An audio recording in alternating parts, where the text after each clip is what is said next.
Listo, ya empezamos, así que quiero quedar. Sobre otros temas, ¿alguna duda, alguna pregunta? ¿Pudieron ver el material que les mandé? ¿Les subí los manuales? ¿O se los habilité en realidad, los manuales de litigación? No los tienen que estudiar, no los tienen que leer, los tienen ahí como material de consulta, por si tienen dudas, por si tienen alguna pregunta, por si tienen algo para hacer relacionado con eso, y ahí tienen ese material de litigación que me pidieron algunos de ustedes, pero que también iba a estar disponible para todos. La encuesta, ¿no la pudieron hacer? No, la encuesta, a ver, bueno, ahora hablamos de eso. Esperen que entren sus compañeros. Van 187, cuando seamos 200, arrancamos. ¿Qué números, no? Bueno, quedan 10, 190. Yo voy mirando. ¿Ustedes pueden ver cuántos entran? No, sí. Sí, se Sí, puede profe, ver. se marca. Bueno, cuando estemos en 200, que van a ser casi las 6:10, faltan 10 para hacer 200, empezamos. Vamos a dejar siempre 10 minutitos de tolerancia para empezar la clase, así todos se pueden ir conectando, igual arrancamos con las generalidades. Rocío, ¿levantaste la mano o no? Hola Facundo, buenas tardes. ¿No? Me pareció, Hola, por ¿qué ahí tal? era yo. Bien.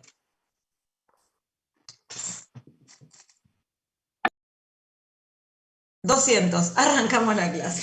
Bueno, ¿cómo les va? Buenas tardes, ahora sí formalmente siguen entrando, pero vamos a empezar más o menos puntuales, sobre todo para respetar a los que son puntuales, ¿sí? Yo soy muy puntual, esta es una virtud y un gran defecto para los impuntuales que me odian, pero bueno, soy puntual, igual tratamos de, si vemos algo que haya que rever de lo que vimos al principio y alguno entró un poquito más tarde, lo volvemos a mirar.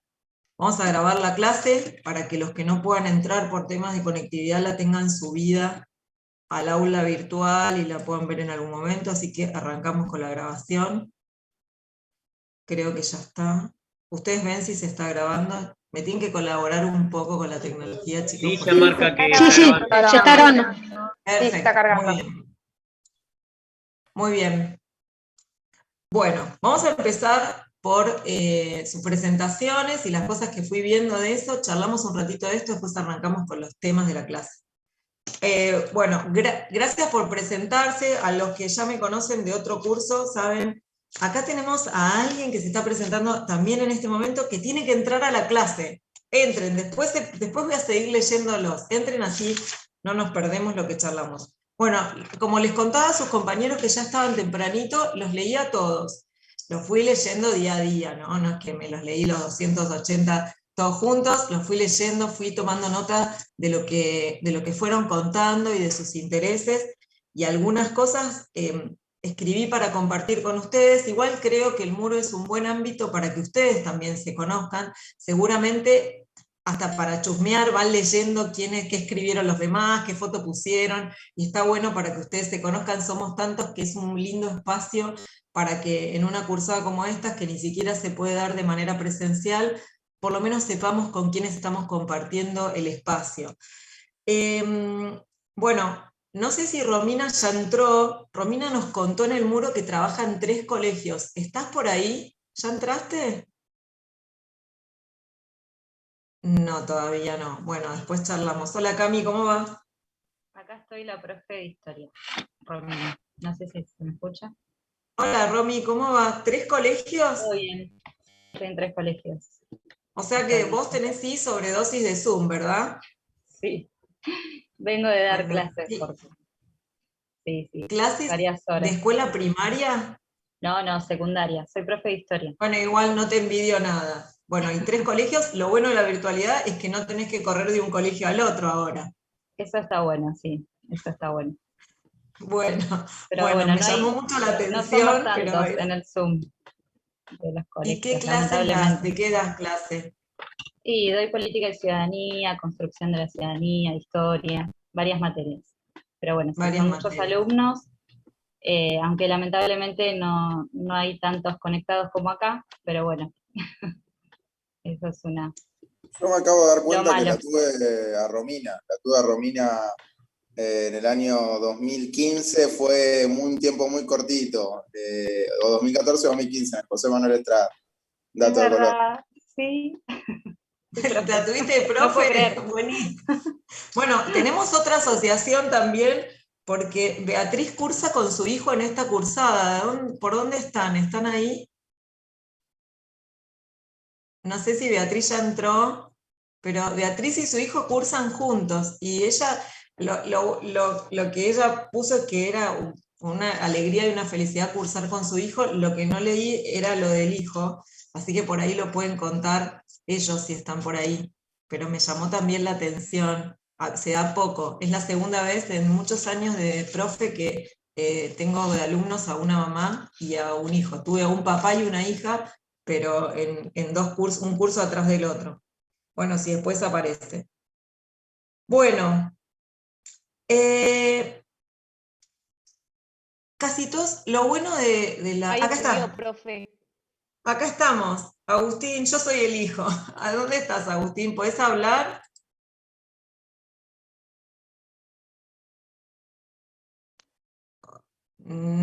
No tengo micrófono. Bueno, bienvenido, Agustín. Tu mamá está súper contenta de cursar con vos y compartir este espacio, así que espero que sea mutuo.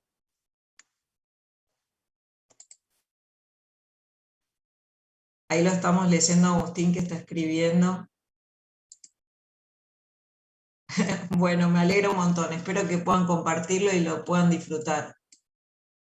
Bienvenido. Algo que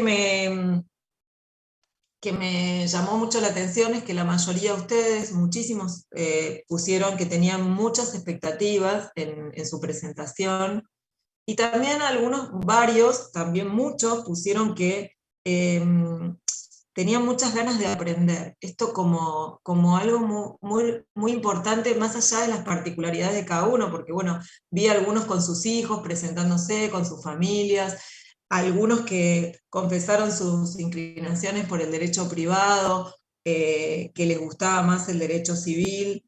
Juan,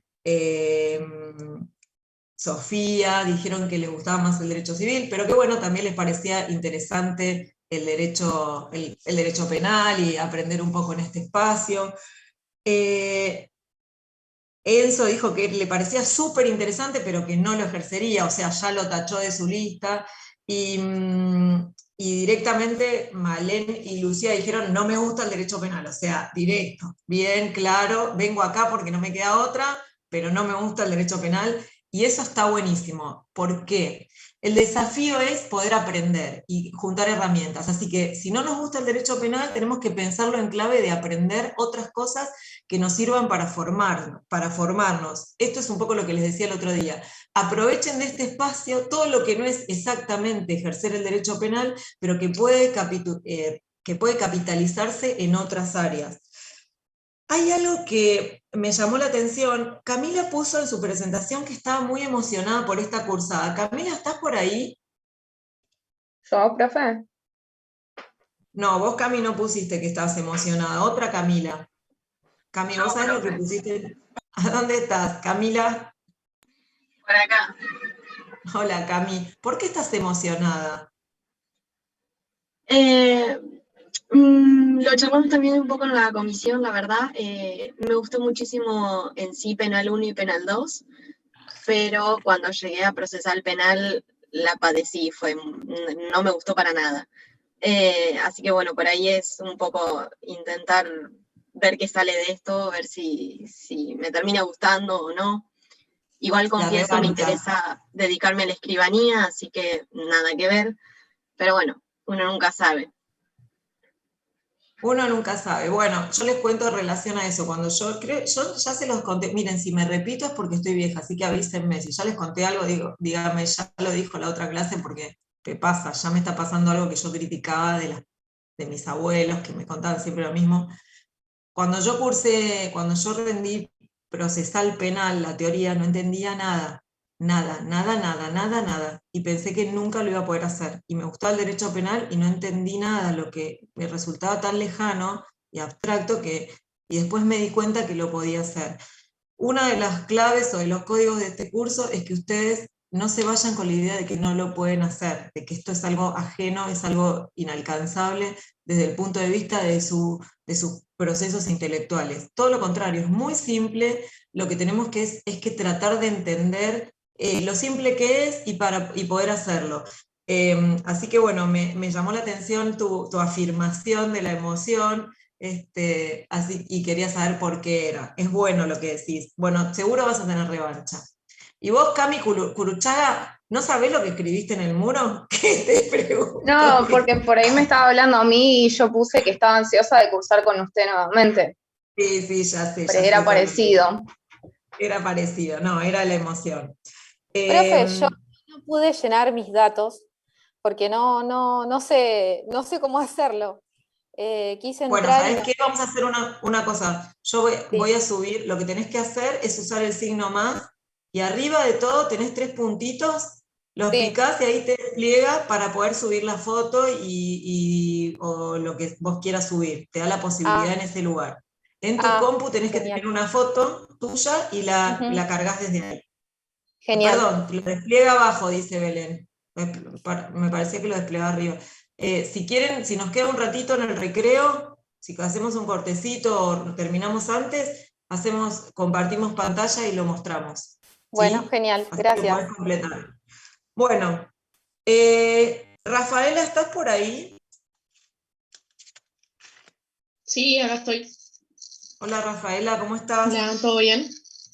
Bien. Ahí en tu presentación vos pusiste que habías ido a juicios orales antes de la pandemia, cuando cursaste procesal, supongo. Sí, con el procesal profesor Baudedes. habías puesto procesal, sí, acá lo estoy mirando. ¿Qué es lo que viste en los juicios orales y qué te pareció de lo que vos sabías a lo que pudiste observar? Era más que nada, habían llamado a los testigos y le habían empezado a hacer preguntas, entonces al principio como que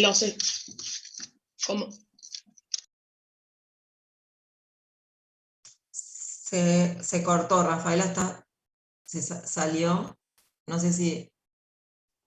Sí, salió. Habrá tenido mala conexión. Sí, ahora bueno, cuando vuelva retomamos lo que nos estaba contando. Felipe, ¿estás por ahí? Felipe, creo que hay varios Felipes. Felipe puso en su presentación que espera aprender mucho de litigación. Sí, estoy acá, no sé si se me escucha. Sí, ahí te escuchamos. ¿Qué es lo que crees que tendrías que aprender? Cuando vos decís quiero aprender mucho de litigación, ¿qué sería para vos? Bueno, un poco lo que usted mencionó en la primera clase es cómo ir viendo a medida que van pasando los hechos durante el juicio oral, cómo responder también, porque por ahí pasan situaciones que uno no espera o uno de los testigos no actúa como uno esperaba o da una respuesta que uno no espera y un poco ver en el momento también cómo responder ante eso. Bien. ¿Y qué más se te ocurre que podrías aprender? No, sobre todo eso porque tengo la idea de que uno al juicio oral tiene que llegar preparado también. Entonces, por ahí ese tipo de cosas que uno no puede manejar o que no sabe bien para qué lado podrían llegar a dispararse. Bien, bueno, eso es parte de lo que vamos a aprender. Eso es parte de lo que vamos a aprender. Sí. A mí me pasa que yo trabajo en policía científica. Yo soy perito en rastros y he ido a juicios orales y acá mucho no te enseñan. O sea, directamente vas sola, te mandás y que sea lo que Dios quiera. Yo trabajo en la parte de la... Acá no vamos a aprender cómo contestar, sino cómo preguntar. ¿sí? Yo igual les voy a contar cómo tendría que actuar una parte con un testigo, con un perito, antes del juicio para preparar esa situación para el juicio. Ahora, después, esta clase no, pero calculo que la tercera, a partir de hoy, vamos a hablar de ese tema. Si llegamos. Genial, bueno, muy bien. No sé si Rafaela se pudo reconectar. Me parece que no. Vamos a empezar un poquito a charlar de qué se trata este tema de litigar, y vamos a ir trabajando con algunas cosas de aquello que ustedes tienen que saber del proceso. En primera instancia, litigar o llevar audiencias orales adelante no significa verbalizar lo que está escrito, ¿sí? No quiere decir poner en palabras, en el lenguaje oral, lo que está escrito. Es un poco más complejo que eso. Implica generar confrontación. Tiene que suceder algo cuando hablamos de litigación, que es que debe existir confrontación. ¿Cuándo hay confrontación? ¿Cuándo hay contradicción? Cuando existen más de una hipótesis sobre un caso, sobre un hecho, sobre una situación, llevada adelante por más de una parte, por lo menos dos, y que traccionan esas hipótesis a través de la prueba durante una audiencia en la que un juez imparcial, un juez tercero que no participa de ninguna de las dos hipótesis, que no tiene concebida ninguna conclusión todavía, tiene que atender para tomar una decisión. Les decía la clase pasada que saber oratoria, retórica, saber hablar, no es una condición exclusiva de saber litigar. Podemos hablar muy bien, ser buenos oradores, construir bien nuestras frases y nuestra narrativa verbal, y no saber litigar, porque litigar implica conocer técnicas para llevar adelante esto que yo les decía que es la confrontación. En definitiva, las destrezas que vamos a aprender para litigar, nosotros vamos a tratar de enfocarnos en la etapa de juicio oral. No tenemos tiempo durante el curso, no nos alcanzan las horas para aprender todas las condiciones y situaciones de las audiencias orales que se dan en la etapa de la investigación penal preparatoria, en el caso de los procesos en donde el acusatorio donde el sistema es mixto, tiene una etapa escrita y una etapa oral de contradicción. Vamos a concentrarnos en las destrezas que se requieren en el juicio oral, porque esas destrezas pueden derramar hacia el resto de las audiencias. Si ustedes aprenden a interrogar a un testigo en juicio oral, van a saber cómo hacerlo en una audiencia testimonial durante la investigación penal preparatoria, porque las reglas de interrogatorio son iguales.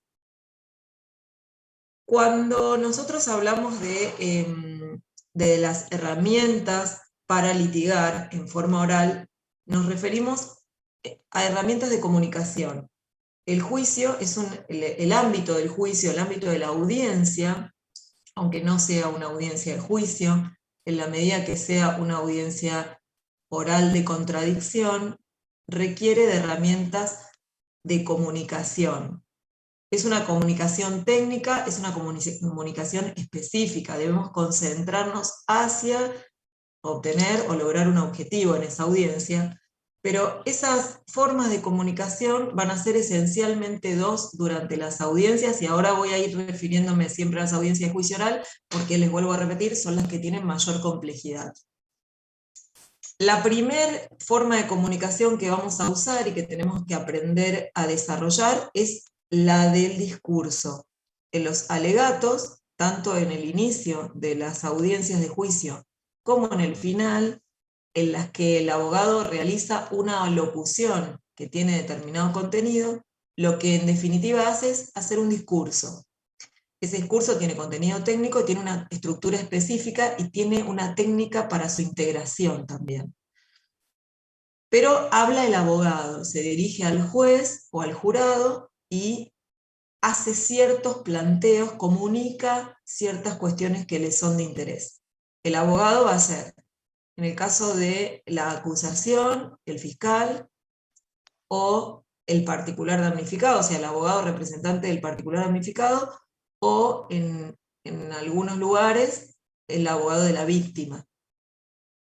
Por parte de la defensa va a ser él o los abogados defensores de una misma persona, o codefensores, ¿sí?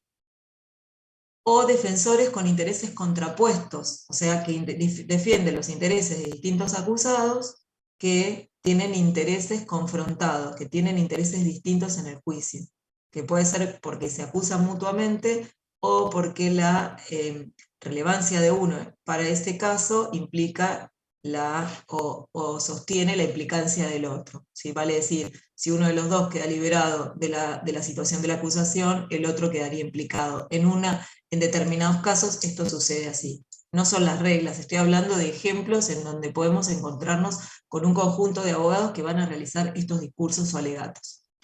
La otra forma de comunicación que nosotros vamos a utilizar en el marco de una audiencia de juicio es la del diálogo o la entrevista.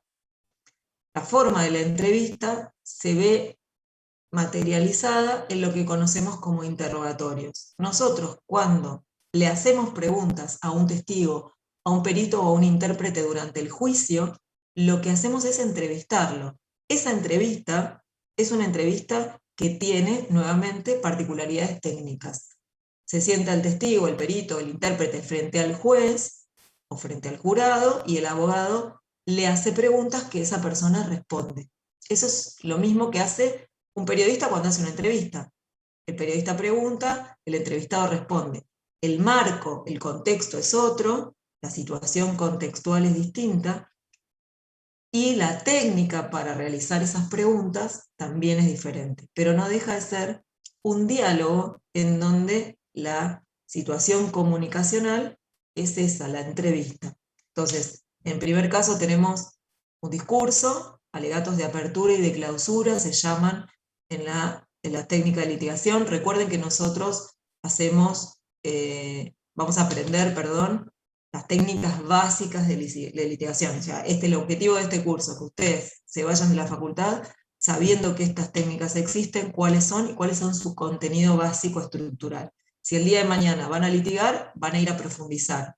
Pero no porque yo quiera dejarlo con la expectativa para que se vayan a estudiar solos o para hacer un posgrado o una especialización en esto, sino porque todo el tiempo que tenemos para aprender esto, vamos a aprender todo en general para que ustedes tengan la herramienta.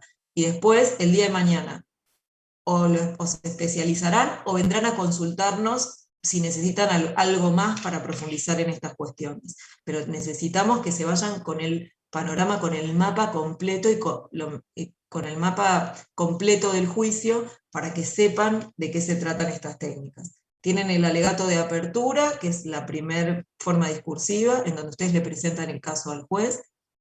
Ese alegato de apertura es la primera destreza que vamos a aprender, cómo se presenta el caso, qué es lo que yo tengo que hacer cuando empieza un juicio. Después, al final del juicio, cuando ya escuchamos y tratamos la totalidad de la prueba y se cerró la etapa probatoria, en donde confrontamos con la contraparte esa prueba. Chicos, si hago alguna alusión, algún término o algo del proceso que alguno por alguna razón no entiendo, no sepa qué es, me interrumpe y me pregunta, ¿sí? Nadie se queda con la idea de que le estoy hablando en un idioma que no entiende. Lo que quiero es que estas cosas que son importantes para ustedes y básicas queden totalmente claras. Así que me interrumpen y yo les explico lo que sea. Termina la prueba y empieza el alegato de cierre, en donde cada abogado rescata la prueba que sucedió en el juicio, o sea, toma esa prueba lógicamente y la convierte en un alegato en donde va a terminar con una petición. Le va a decir al juez, le pido que lo condone, le pido que lo condene, le pido que lo absuelva, en el caso del proceso penal o del juicio penal. En el caso de otros procesos, le pido que le dé la tenencia de fulanito a la madre o al padre, le pido que le dé tanta cuota de alimentos, sí, porque volvemos a lo mismo. La técnica es la misma para cualquier tipo de proceso. Vamos a hacer las referencias al proceso penal, porque estamos en práctica penal, pero recuerden esto, la estructura, la forma de hacerlo es igual para todas las materias. Entonces, para los que no les gusta el derecho penal, para los que les interesa pero van a ejercer civil y comercial, para los que tienen otro perfil, recuerden la técnica. Después, los ejemplos que yo les doy, si quieren no los van a utilizar o les van a servir solo como referencia, pero recuerden, registren la técnica. Y en el medio, entre esos dos alegatos de apertura y de cierre del juicio, lo que va a suceder es que cada parte va a interrogar a los testigos, y en general a los testigos y a los peritos en muy poquitos casos, en un número muy, muy chiquitito de casos, se hace un interrogatorio de intérprete, porque habitualmente, ustedes saben que lo aprendieron cuando estudiaron falso testimonio, las personas que declaran o deponen en un caso penal, o civil, o laboral, cualquiera, son los testigos, los peritos y los intérpretes. Los intérpretes, o sea, los testigos y los peritos hablan por sí, los testigos sobre aquello que percibieron a través de sus sentidos, los peritos sobre aquello que conocen específicamente y que se les puso para dar opinión, sacar conclusiones, pero los intérpretes hablan por otro, o sea, lo que hacen es dar cuenta, traducir lo que otro dijo, lo que otro escribió, lo que está escrito. Entonces, es muy inusual, muy inusual que se interrogue a un intérprete.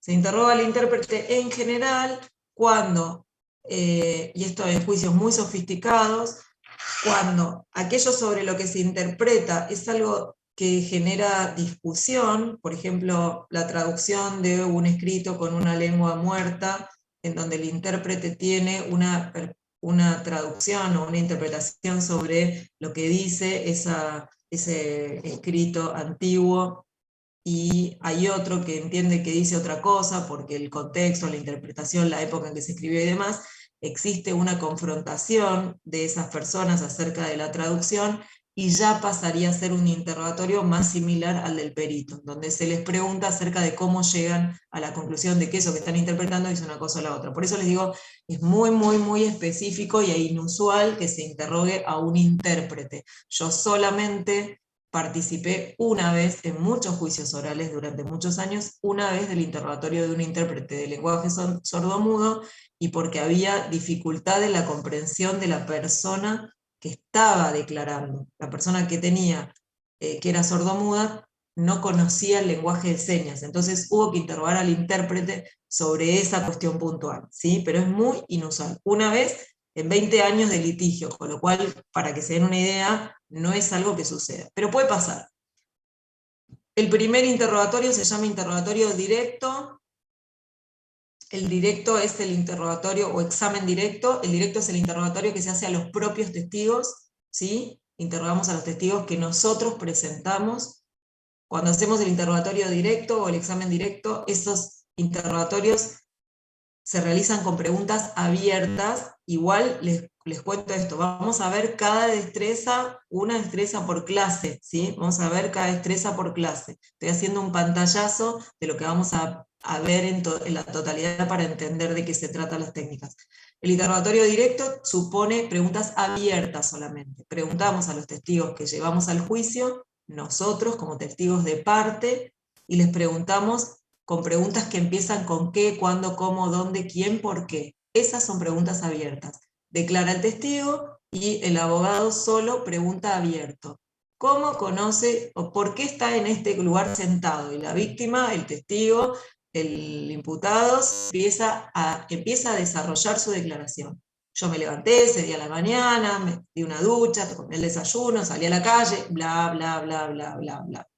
¿Qué hora era? Pregunta abierta. Era las 10 de la mañana. No le decimos, no condicionamos la respuesta, la abrimos. Entonces, interrogatorio directo o examen directo, se hacen preguntas abiertas. Profe, sí. Con respecto que dijo, no condicionamos la pregunta, digamos, no le sugerimos, ¿a eso se refiere? ¿No le sugerimos algo? No la condicionamos en modo alguno. La pregunta abierta es la pregunta en la que el testigo desarrolla. ¿Cómo conoce al imputado? ¿Cómo conoce a la víctima? Yo lo conozco, un día fuimos a la escuela juntos, nos conocemos de chicos, somos amigos, bla, bla, bla, bla, bla, desarrolla y se termina el desarrollo. ¿Cuánto tiempo hace que lo conoce? Desde que vamos a la escuela, y de la escuela fui a los 20 años con él, y hace 20 años que lo conozco, desarrolla. No limitamos la respuesta. ¿Por qué lo hacemos con los testigos propios?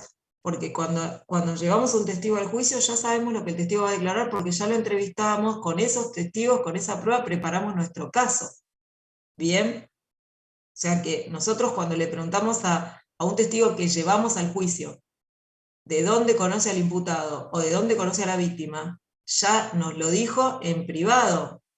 ¿sí? Ya le preguntamos esto antes y sabemos lo que va a contestar. No vamos al juicio a ver qué pasa. ¿Bien?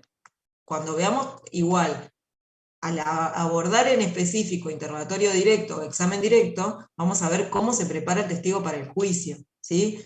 ¿Qué es lo que tenemos que hacer para que esa persona se siente en el juicio y declare lo que sabe, pero que sea de la mejor forma posible? O sea, que esa declaración, que a esa declaración se le pueda sacar el mayor provecho posible. ¿Bien? Aclaro esto porque recuerdan que les había dicho en la clase pasada que tenemos que tener en cuenta las normas éticas como regla. El norte siempre es mantenernos bajo las reglas éticas. Nunca le pueden decir al testigo qué es lo que puede o debe declarar y qué tiene que omitir en su declaración. Nada, el testigo se lo valora en su totalidad y se hace una ponderación acerca de si lo que va a declarar es útil o no para mi teoría del caso, para mi hipótesis del caso, y si tiene puntos oscuros o puntos contradictorios o contrarios a mi teoría del caso, tendré que sopesar si lo presento o no lo presento, pero nunca puedo hacer mentir a un testigo. No le puedo decir, eso no lo digas. Bien, el testigo tiene que desarrollar todo lo que sabe y no puede omitir a propósito ninguna cuestión porque sería falso testimonio. ¿Recuerdan? Falso testimonio. Afirmar una falsedad o callar la verdad en todo o en parte. Si ustedes instigan al testigo como abogados a decir algo que no es cierto o a omitir algo que saben, que él sabe que es importante, instigarían al falso testimonio. ¿Se acuerdan la instigación de la parte general? Y como abogado, Porque ninguno... los testigos juran decir la verdad, ¿cierto? Cierto, menos el imputado, los testigos juran decir la verdad. Los testigos juran decir la verdad. Ahora les voy a contar algo de eso para que ustedes sepan de qué se trata esto de jurar decir la verdad. Pero ese ¿Yo te puedo hacer una pregunta? Sí, ahí te esperen que termino con esta respuesta. Ese juramento de decir la verdad implica que saben que no decir la verdad acarrea las penas con las que la ley castiga el falso testimonio. Si ustedes como abogados le dicen a un testigo, no digas la verdad, de cualquiera de las formas, afirmar una falsedad o callar la verdad en todo o en parte, están instigando a un delito. Y ningún abogado tiene que cometer un delito ni por instigación ni de ninguna manera, porque ponen en juego su matrícula y porque no corresponde, primero, y después se ponen en riesgo ustedes como abogados. Segundo, les va a salir mal. Como consecuencia en el juicio, eso les va a salir mal, porque ese testigo no va a soportar el contraexamen, que es el interrogatorio que le va a hacer la otra parte. Y cuando ese testigo no sostenga o no pueda sostener el contraexamen porque está mintiendo, ustedes como abogados van a quedar no solamente en evidencia, sino también desacreditados. Entonces, nunca se puede ganar un caso haciendo mentir a los testigos, lo van a perder sí o sí, pero más allá de eso, no pueden cometer un delito para ganar un caso. ¿Sí? Ustedes no van a ir a robar un banco para tener más dinero, van a trabajar más en todo caso. Bueno, no van a cometer un delito para ganar un caso, ¿bien? Victoria, vos me vas a preguntar algo. Sí, te quería preguntar si en la práctica sucede, no digo de que el abogado o abogada haga mentir al testigo, sino que direccione la respuesta. O sea, la abogada o abogado direcciona la respuesta a partir de la pregunta también, ¿o no? No sé, esto que yo les estoy diciendo en el examen directo, no, porque la pregunta abierta no te direcciona la respuesta. Claro. Pero vos podés direccionar la respuesta en el sentido de, el testigo se olvidó de algo importante, se lo hago recordar. Termina de declarar y le digo al testigo, le hago una pregunta, ¿usted recuerda más o menos qué hora era? Y no lo dijo, no dijo las circunstancias, no dijo el horario, y era la mañana temprano. Eso es una manera de redireccionar una respuesta hacia el horario. Ahí no le estoy diciendo, diga qué hora era, sino diga la hora. No le estoy diciendo diga la mañana, le estoy diciendo, diga qué hora es porque se olvidó el horario. El tema es de redireccionar, o sea, hacerle trampa, hacer una pregunta capciosa para que el testigo diga algo que no está diciendo y que yo quiero que diga, pero para confundirlo, eso es una falta grave, es una pregunta objetable, o sea, así como tenemos el interrogatorio directo y el contraexamen, existen una serie de preguntas que formuladas durante esos interrogatorios habilitan la objeción de la contraparte, y ahí el juez va a resolver si esa objeción se resuelve a favor o en contra del litigante que hizo la pregunta. Si es manifiestamente capciosa, o si es claramente una pregunta inadecuada o impertinente, o que da la respuesta, el juez no va a hacer lugar a la pregunta y le va a decir al testigo que no responda. ¿Bien? Si es algo malicioso, y se advierte como malicioso por parte del litigante, el juez puede llegar a sancionar a ese litigante y sacarlo del litigio. ¿Bien? Entonces, todo lo que es artero en el sentido de malicioso por parte de un litigante en el marco de la audiencia de la contradicción, puede llevarle inclusive hasta una sanción o el apartamiento del caso. Una consulta. Sí. Si el testigo, Agustín, Agustina. la cámara apagada igual. No Si el importa. testigo es familiar del imputado y miente, ¿también se considera falso testimonio? Sí. Los familiares directos están exceptuados en el Código de Procedimiento porque tienen la posibilidad de no declarar, de abstenerse de declarar y acogerse o quedarse dentro del marco de la excepción legal. Los códigos de procedimiento prevén quienes no pueden ser llamados a declarar. No pueden declarar en contra del imputado determinados familiares, determinadas personas con relación vincular, por ejemplo los ascendientes, los descendientes, el cónyuge, salvo que el delito se haya realizado en perjuicio de ese testigo o de una persona cuyo vínculo sea más cercano que del imputado. En ese caso, si declararan, tienen la obligación de decir verdad. Bien, o sea, si por ejemplo, son dos hermanos, un imputado y una víctima, y la llaman a declarar a la madre, y le dicen a la madre, bueno, puede declarar, y la madre quiere mentir en favor del imputado, si se advierte que está mintiendo, puede ser procesada por falso testimonio. Todo el que declara como testigo tiene obligación de decir verdad. Las reglas de excepción para abstenerse de declarar o no poder declarar en contra del imputado están reguladas por el Código de Procedimiento, pero no avalan el mentir. La única persona que puede afirmar una falsedad o callar la verdad durante su declaración es el propio acusado, porque es el único que declara sin juramentar. El acusado no jura decir verdad, declara como acusado y tiene el derecho a la no autoincriminación, que está contemplado como un derecho que implica el no juramento de decir verdad durante su declaración. Lo que pasa es que si su declaración no se ve sostenida por otra prueba que sí tenga la seriedad del juramento, la declaración del imputado va a quedar sola en un mar de pruebas que va a estar en contra de él, o sea que no va a tener mucho sentido que mienta, porque si no se sostiene su declaración con otra prueba, va a quedar solita y no va a servir para confrontar la prueba de cargo, en ese caso, porque el imputado tendría que hacer su descargo. Si el imputado si existen elementos probatorios que puedan sostener la declaración del imputado, aunque sea en la articulación indiciaria, en ese caso la declaración del imputado tendría una validez probatoria compleja, pero no jura decir verdad. El acusado Por eso es el único que no, perdón, entonces el único que no podría caer en falso testimonio. Claro, porque no declara como testigo. Él no declara como testigo. Si bien las reglas de los interrogatorios se aplican para interrogar al acusado, ¿sí? Yo le voy a hacer las mismas preguntas. Si soy el defensor, le pregunto abierto, y el contraexamen se hace con la regla del contraexamen. O sea, el fiscal le va a preguntar cerrado, ahora les voy a decir cómo es. El imputado no declara como testigo, declara como acusado. O sea, no se le pide juramento de decir verdad. Al punto que el imputado puede abstenerse de contestar alguna pregunta amparándose en la regla de no autoincriminación, diciendo, esta pregunta no la voy a contestar. Ese no la voy a contestar implica callar la verdad, o callar lo que sabe, o callar. Ese callar no implicaría falso testimonio por omisión, porque no declara como testigo. Y no se lo impone de las reglas que la ley castiga el falso testimonio durante el juicio, sino que lo impone de las garantías constitucionales que rigen su declaración.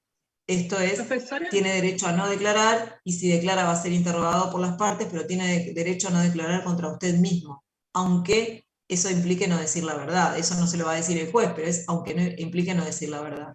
Florencia. Sí, perdón. Una consulta. ¿El mismo imputado tiene que advertir esa circunstancia o el abogado que lo defiende le puede decir que no conteste eso, digamos? No, el abogado no se puede meter cuando No se empieza a puede. declarar. No. Empieza a declarar y ya está, es la caja de Pandora. El abogado tiene que haber hablado antes con el acusado para asesorarlo sobre lo que le conviene y no le conviene, y si le conviene o no le conviene declarar durante el juicio. María Belén dice, solo puede objetar. No, el abogado defensor no lo puede asesorar durante la declaración, no puede intervenir en la declaración y va a objetar las preguntas de la contraparte a esa declaración. Lo único que es materia de objeción, como técnica de objeción, es el interrogatorio de la parte contraria. Como en las películas, yo hago una pregunta, sí, Juan.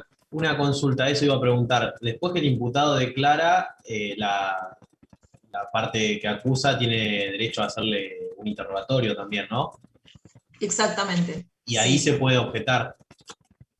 Ahí, o sea, vamos a suponer, vos sos el imputado, Florencia te está haciendo las preguntas y yo te estoy defendiendo. Durante las preguntas de Florencia yo puedo objetar las preguntas de Florencia. Sería la cuestión.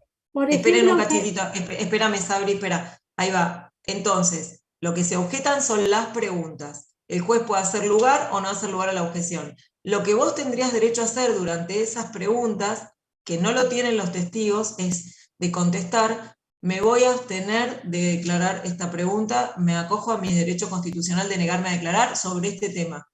¿Sí? Y en general, o en particular, cuando eso sucede es porque el abogado aconsejó al imputado que cuando empiecen las preguntas de la contraparte, yo por ejemplo, una vez me encontré en un juicio con un abogado de la contraparte que era muy filoso y hacía preguntas capciosas y que eran maliciosas y no tenía lealtad en las preguntas, entonces yo le aconsejé al imputado que declare y le dije, cuando te pregunte el fiscal contesta todas las preguntas sin problema y decí la verdad, pero cuando te pregunte el particular damnificado no contestes nada, acogete a cada pregunta el derecho a negarte a declarar.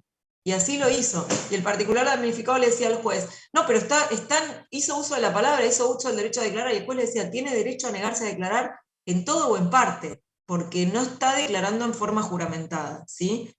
El abogado objetaba eso, o sea, le planteaba al juez incidencias y el juez no le hizo lugar porque claramente era parte de su derecho a negarse a declarar. En ese caso lo hacía en parte. Escuchen, me están bombardeando a preguntas, denme un segundo. Sabrina. No, profe, eso iba a acotar. Lo que dijo del principio, cuando sentimos que el abogado de la contraparte, digamos, lo está conduciendo a que responda de determinada manera, y objetamos y es cuando podemos gritar la objeción. ¿Esa pregunta, por ejemplo, está siendo reconducida, una cosa así? No, a ver, vamos a aprender la técnica de las objeciones. Existe un listado de formas de preguntar que son objetables. Por ejemplo, es objetable la pregunta coercitiva, cuando yo estoy amenazando al testigo o al imputado con la pregunta. Por ejemplo, yo soy el abogado defensor del imputado y está declarando el vecino, y yo le digo al vecino, usted sabe que la familia de mi defendido sigue viviendo en su barrio, ¿no? Eso es objetable, lo estoy coercionando, le estoy diciendo, mire que si declara en contra de mi defendido, está la familia a la vuelta de su casa. Esa manera de preguntar es absolutamente objetable, ¿sí? Por ejemplo, esa pregunta, cuando es coercitiva, o cuando la pregunta supone prueba de la que no se habló. Yo le digo al testigo, el arma, ¿usted sabe si estaba cargada? Objeción, el testigo nunca habló de un arma.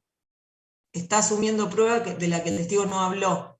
Entonces, las preguntas que asumen prueba o que asumen hechos de los que el testigo no habló, ¿no? Son objetables. Hay un listado, estamos adelantándonos, estamos en la primer clase de esto, y esto lo vamos a ver al final cuando terminemos de ver interrogatorios. Hay un listado, hay una forma de objetar, hay una técnica de objeción, y la tenemos que aprender para objetar atinadamente. ¿Por qué? Si hacemos una objeción desacertada, aunque tengamos razón en que la pregunta era objetable, si la fundamos mal, el juez puede decir, no ha lugar a la objeción, la pregunta no es tal cosa. Me ha pasado de escuchar que los jueces, que alguna vez en algún juicio un abogado hizo una objeción fundándola mal, y el juez sabía que estaba bien objetada la pregunta, porque la pregunta estaba mal hecha, pero el fundamento de ese abogado no era el que correspondía, le dijo, No al lugar, la pregunta no es indicativa, le contestó el juez.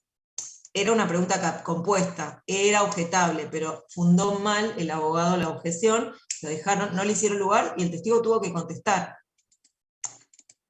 Por eso hay que saber cómo objetar también, para no perdernos porque ¿qué es la objeción? Es la forma de controlar el interrogatorio de la contraparte.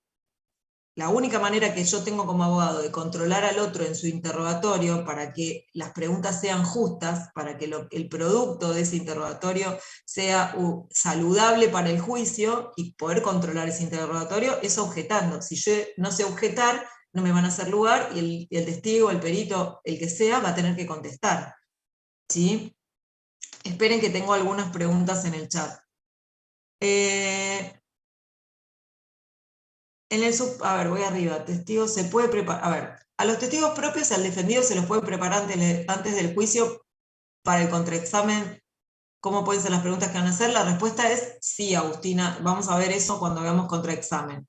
Silvina. En el supuesto de que el testigo mienta y se compruebe, ¿se promueve otro juicio? Sí, se sacan copias del acta durante el juicio, se deja constancia en el acta de lo que afirmó falsamente el testigo, de lo que se asume que afirmó falsamente. En general se puede probar cuando hay confrontación. Por ejemplo, el testigo declaró durante la investigación preparatoria blanco y en el juicio dice negro. Y cuando se lo interroga sobre esas contradicciones, no puede dar explicaciones, se asume que hay mendacidad en sus afirmaciones, se deja constancia en el acta de lo que declaró en el juicio, se juntan las dos, la declaración y el acta, y se manda a investigar por falso testimonio en una causa por separado. No se realiza el proceso ese durante el juicio. A esa persona hay que explicarle qué es de lo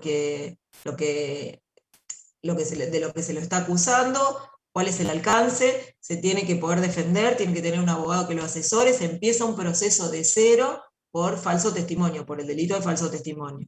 Lo que sí va a pasar en el juicio como consecuencia de esa situación es que ese testigo o ese perito va a perder credibilidad, o sea que lo que haya afirmado durante el juicio va a ser débil para la parte que lo propuso. Bien, Profesora. ¿por qué? ¿Qué? Espérame, Martín, dame un segundo, que termino. ¿Es de eso que dije? Sí, era con respecto al tema este. Dale, a ver, preguntá. Recién mencionaste el tema de las actas y que después en la audiencia se replican las actas.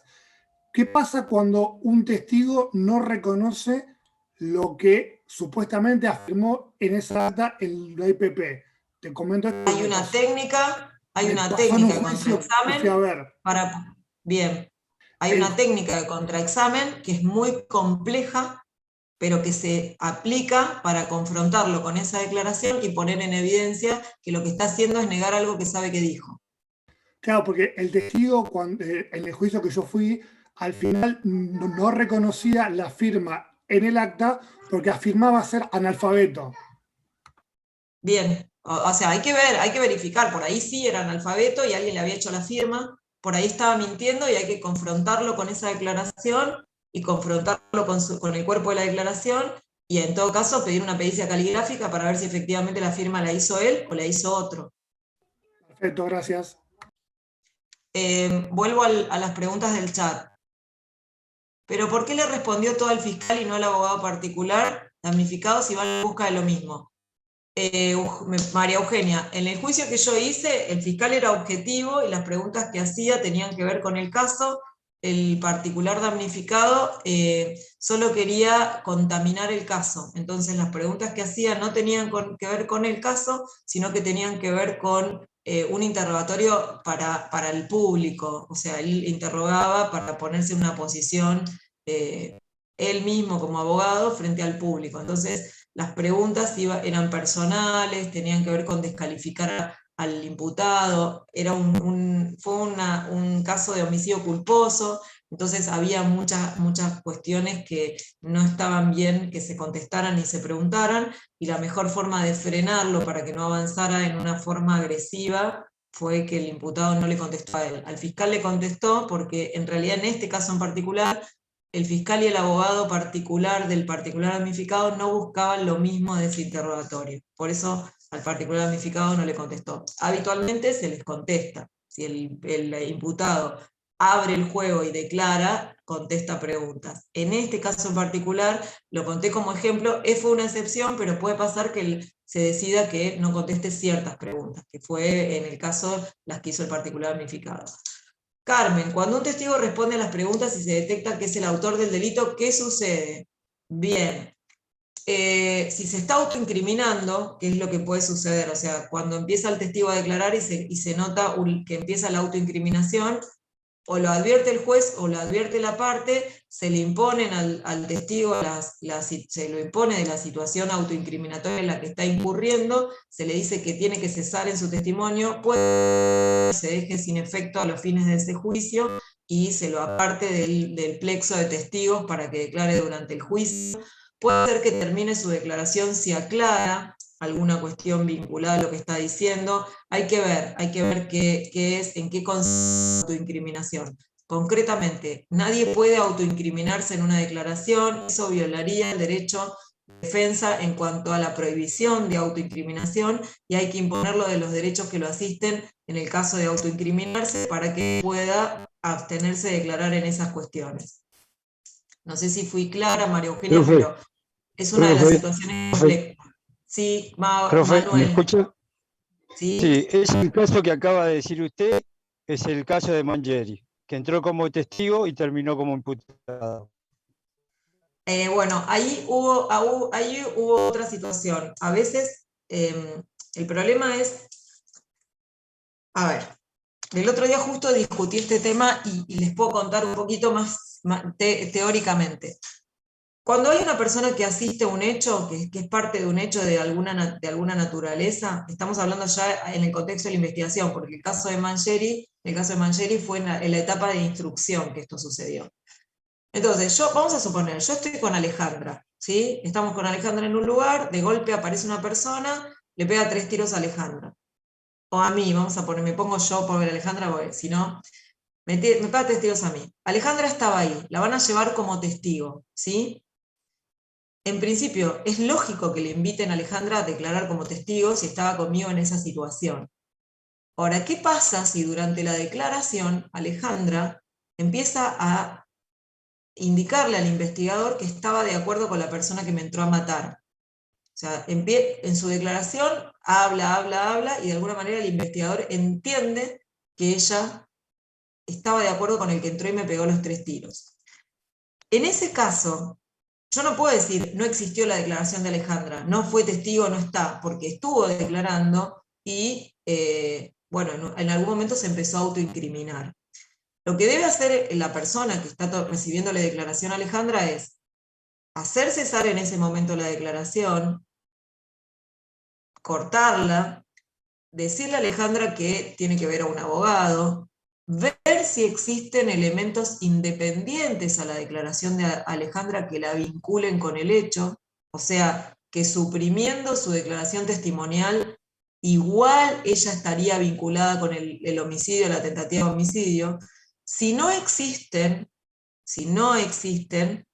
lo que tiene que hacer el investigador es empezar a investigar a Alejandra a ver si encuentra prueba independiente que la vincule con el hecho, pero no puede valerse de esa declaración testimonial para imputarla a Alejandra, porque esa declaración testimonial es nula por violación al principio de autoincriminación. Bien, entonces, si el testigo cuando está declarando da cuenta de que es parte de un delito y se lo citó a declarar porque estaba en el momento del hecho, porque conocía a la víctima, por lo que sea, hay que empezar a pensar, el investigador lo que tiene que hacer es, bueno, no puede, dice, bueno, listo, no tengo nada en contra de esta persona, no hago nada, ya está, se terminó, no tengo caso. No, lo que tiene que hacer es empezar a investigar si encuentra elementos que acrediten o validen la posibilidad de que esa persona esté relacionada con el delito, pero deben ser independientes, deben ser autónomos, no pueden surgir de la declaración. O sea, la declaración apareció, borrarla de la mente del investigador es imposible, pero el investigador tiene que manejar la lógica en la cual la recolección de prueba sea independiente, en nada se vincule con lo que el que declaró y se autoincriminó le dijo. ¿Se entiende? Esa declaración, como declaración testimonial, es nula, ¿sí? Porque hay elementos autoincriminantes que la colocan, en este caso Alejandra, como una persona que participó en el hecho. Entonces no serviría. pero sí le O sea, podría permitir o al sea, investigador.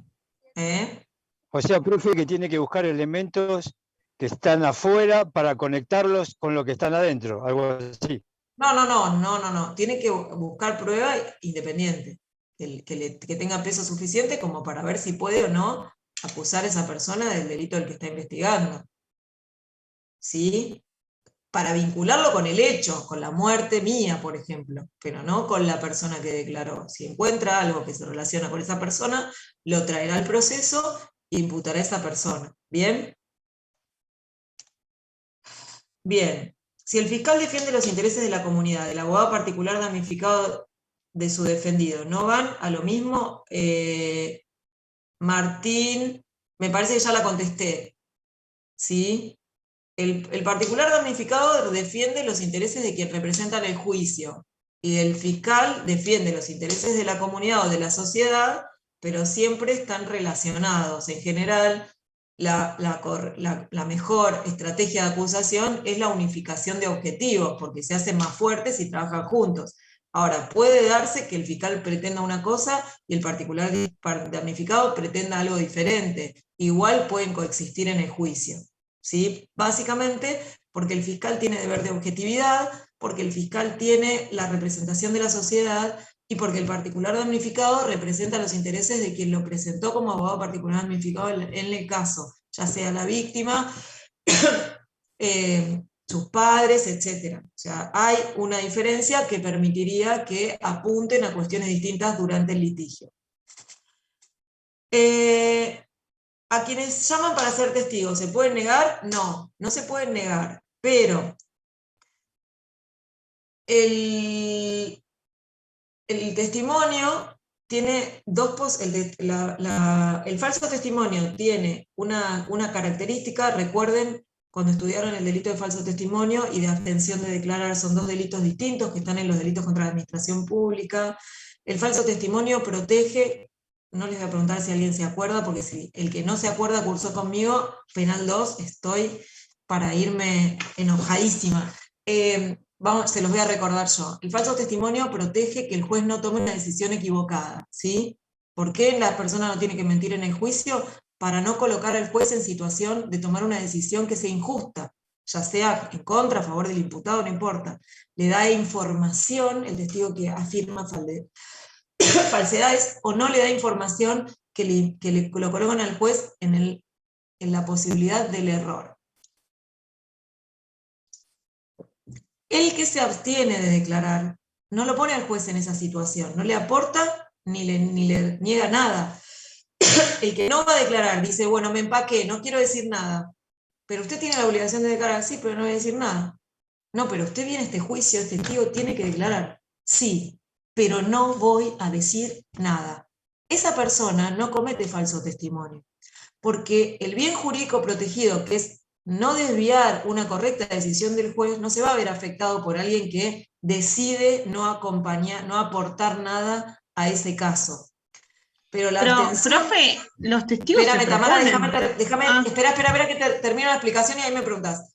La abstención de declarar es una no colaboración con la justicia y tiene una sanción independiente. Abstenerse de declarar, no presentarse a declarar o negarse a prestar declaración es otro delito, también están los delitos contra la administración pública y también tiene una pena. Pero en ese caso no se desvía la posibilidad de que el juez cometa no se coloca al juez en la posibilidad de cometer un error. ¿Está bien? Los bienes jurídicos son distintos. Por un lado, la posibilidad de colocar, que es grave, es más grave el falso testimonio, porque dice o no dice y pone al juez en la posibilidad o en la situación de poder tomar una decisión incorrecta por aportar prueba falsa.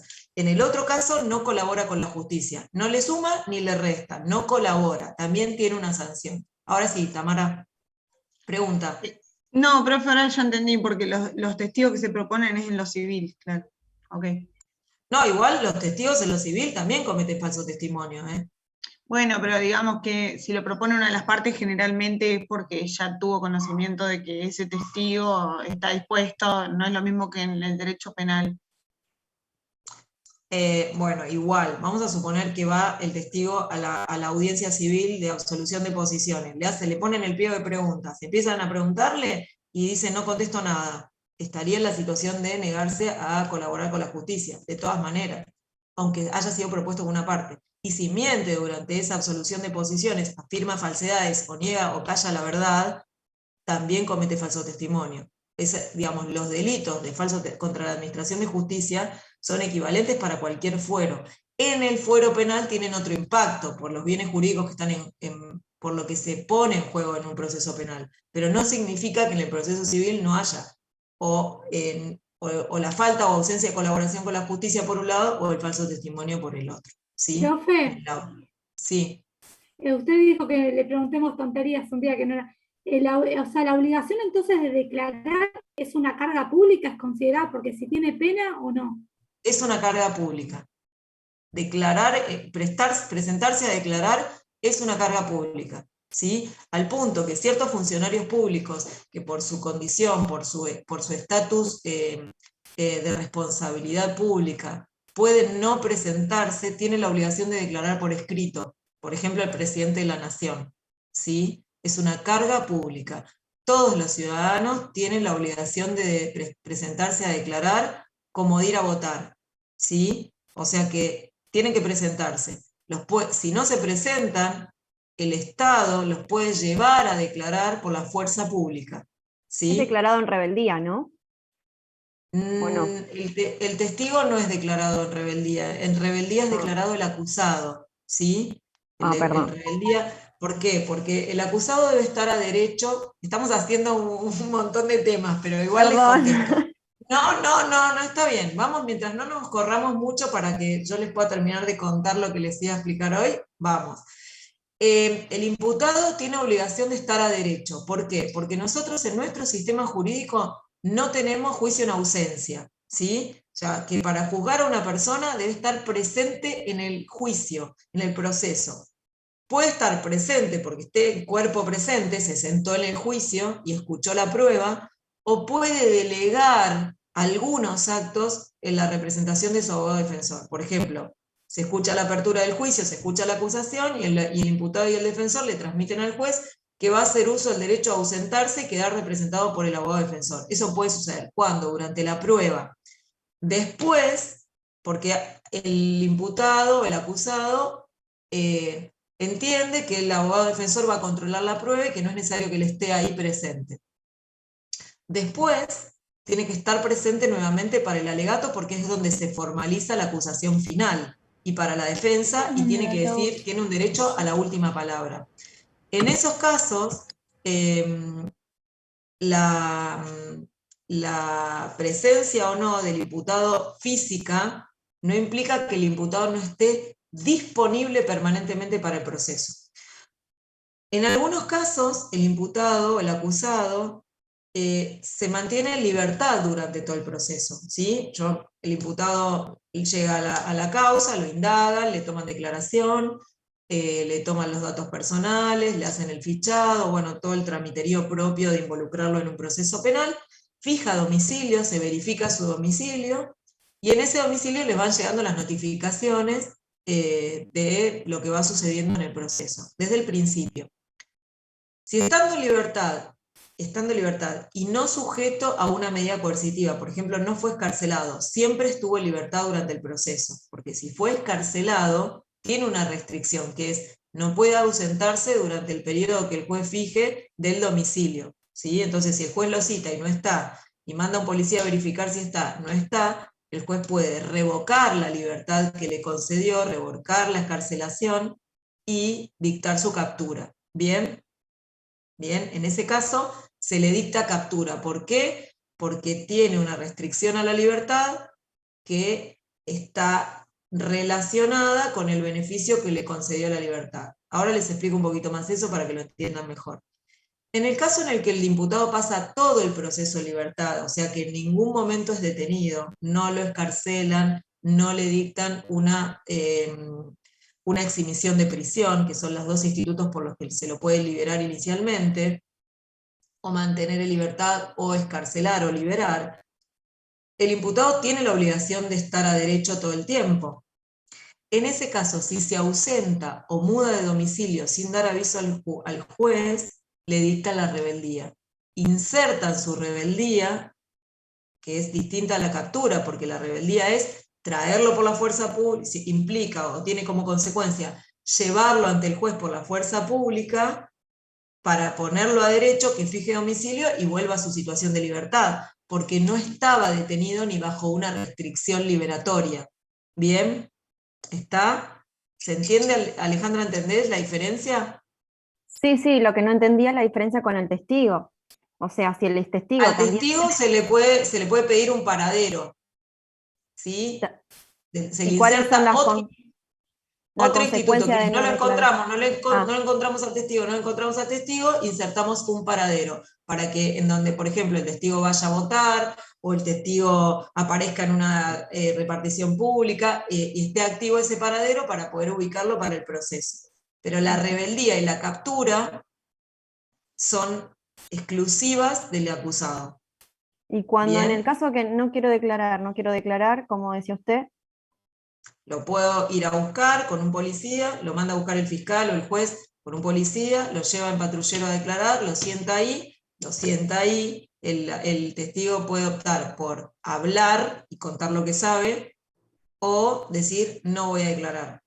En ese caso, incurriría en la abstención de prestar declaración, o sea, esto, negarse a prestar declaración, que es de lo que hablábamos al principio. Okay. Pero si no se presenta a declarar y es citado debidamente, si no se presenta a declarar y lo notificaron adecuadamente que se tenía que presentar, la segunda vez lo pueden mandar a buscar por la fuerza pública. Lo traen con la fuerza pública, de la que dispone tanto el juez como el fiscal, lo sientan y le dicen, mire, sabemos que usted sabe de esto, cuéntenos qué es lo que sabe. Ahí puede optar por declarar o no declarar. ¿Quién dijo profe? Yo, profe. O sea que para que sea abstención de declarar tiene que ser total la abstención, porque callar una verdad en el marco de un testimonio que ya está dando sería falso testimonio. Sí, si empieza a declarar y parte lo calla, ya está en falso testimonio. ¿Por qué? Porque cuando empieza a declarar, lo que está haciendo el testigo es ingresar en la narración del hecho.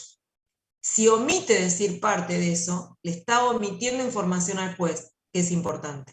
Ahí ya está en falso testimonio. Si lo hace deliberadamente, si se olvidó de algo, no hay falso testimonio culposo. ¿Bien? ¿Por qué estoy dando penal 2? Me pregunto. Les pregunto a ustedes. ¿Qué está pasando? Yo cursé hace mucho tiempo penal, profe. Ah, ¿vieron? ¿Se acuerdan de la caja de herramientas? Bueno, vamos a mirar esto. Presentarse igual es carga pública, ya lo dijimos. Obstrucción de la justicia está bien, ya estamos. Bueno, Doctora, creo que no me quedó nada por contestarles. Sí, ¿quién me pregunta ahora? acá Emanuel, ¿cómo está? Buenas Emanuel, tardes. ¿cómo va? ¿Está ¿Todo bien? bien? Le hago una Bien. consulta volviendo al tema del interrogatorio. A mí me quedó la duda, disculpe, ¿no? Una pregunta tonta, pero si es mucha molestia, si puede dar un ejemplo de una pregunta compuesta que puede ser motivo de objeción por ser Sí. mal elaborada o mal sustentada. Bien. Yo te pregunto a vos, Emanuel, ¿vos estabas a la mañana con el imputado de la casa de él? Ahí tengo dos preguntas. Si estabas en la casa de él, perdón, tres preguntas. Si estabas en la casa de él, si estabas a la mañana y si estabas con el imputado. Si vos contestás sí, podés contestar sí a una, a dos o a las tres. ¿Sí?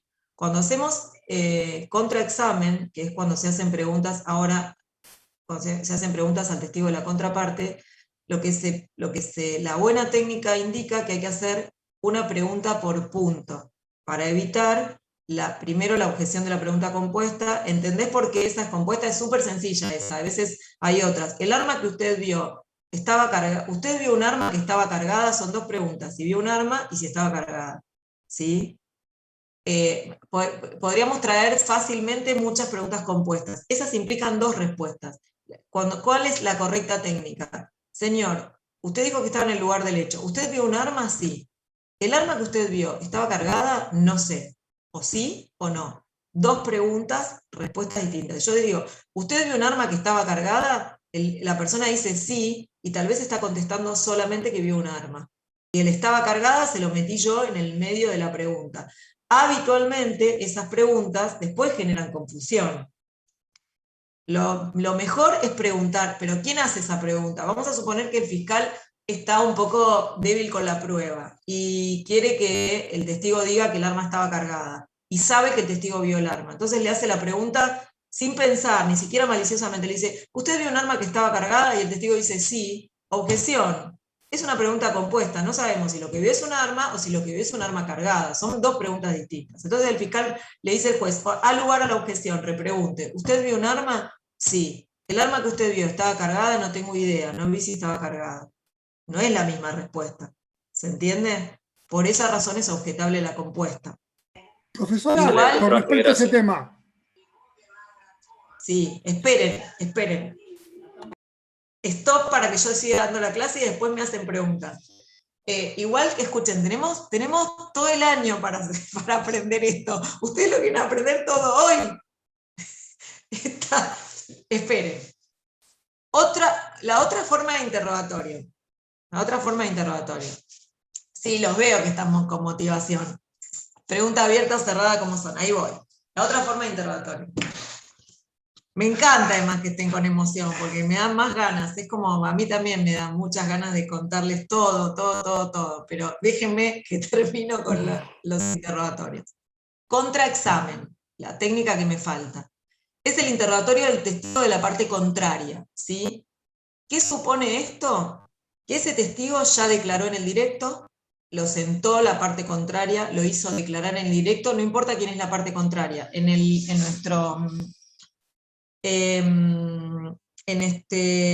nuestro sistema jurídico, primero alega al fiscal y después alega a la defensa, primero interroga al fiscal a sus testigos, los contraexamina la defensa, ¿sí? Examen directo del fiscal a sus testigos, después hace el contraexamen la defensa de esos testigos del fiscal, y después la defensa presenta a sus testigos y los contraexamina el fiscal.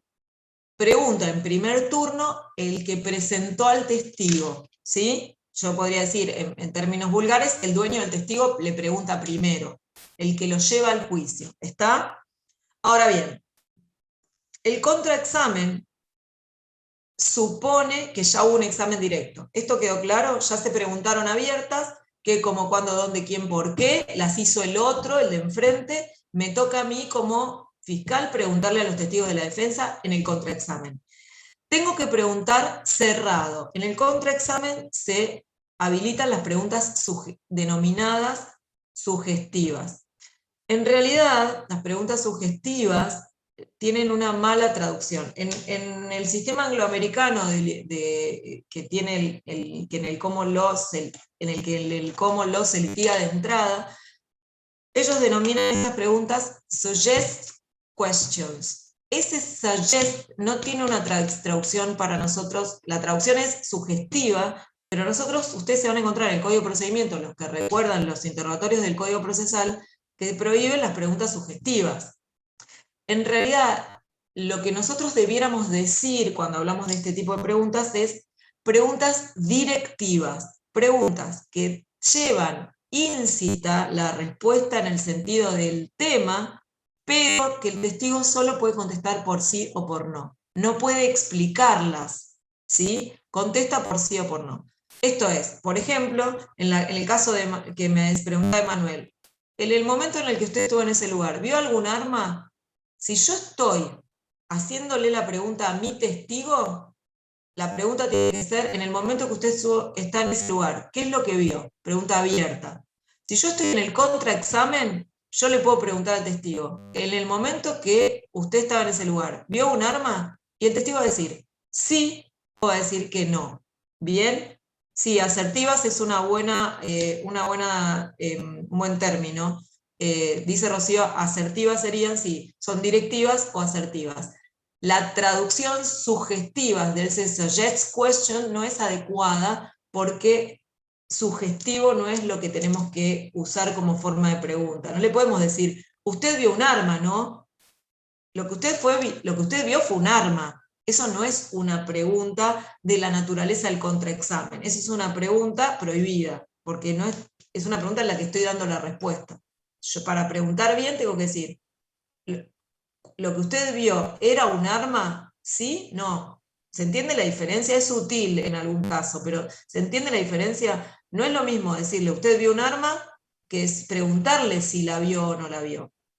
La forma de preguntar, esa forma asertiva o directiva, es la que caracteriza el contraexamen. ¿Por qué? El testigo ya declaró, le estoy preguntando sobre lo que ya declaró, y además yo tengo que poder controlar al testigo para que no le haga daño a mi teoría del caso, a mi hipótesis del caso. Y ese es el contraexamen deriva del derecho constitucional del control de la prueba.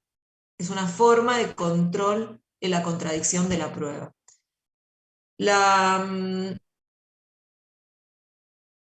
La forma de interrogar en el contraexamen es la más compleja de todas las destrezas de litigación. Contraexaminar, contrainterrogar es la destreza más difícil de litigación. Es más difícil que alegar, es más difícil, les diría yo, salvo que el testigo sea un testigo muy complicado, que tenga mucha dificultad, que el examen directo es la destreza más sencilla, porque nosotros ya sabemos que le vamos a preguntar al testigo, ya hablamos con el testigo, lo vamos a ir orientando en la declaración con las preguntas, dónde estaban, con quién estaban, qué hora era, cómo estaba el día, cuánta gente había, abiertas, pero pueden ser orientadoras en el contenido, no que le estoy dando la respuesta, sino que pueda desarrollar sobre distintos momentos del hecho sobre el que está declarando.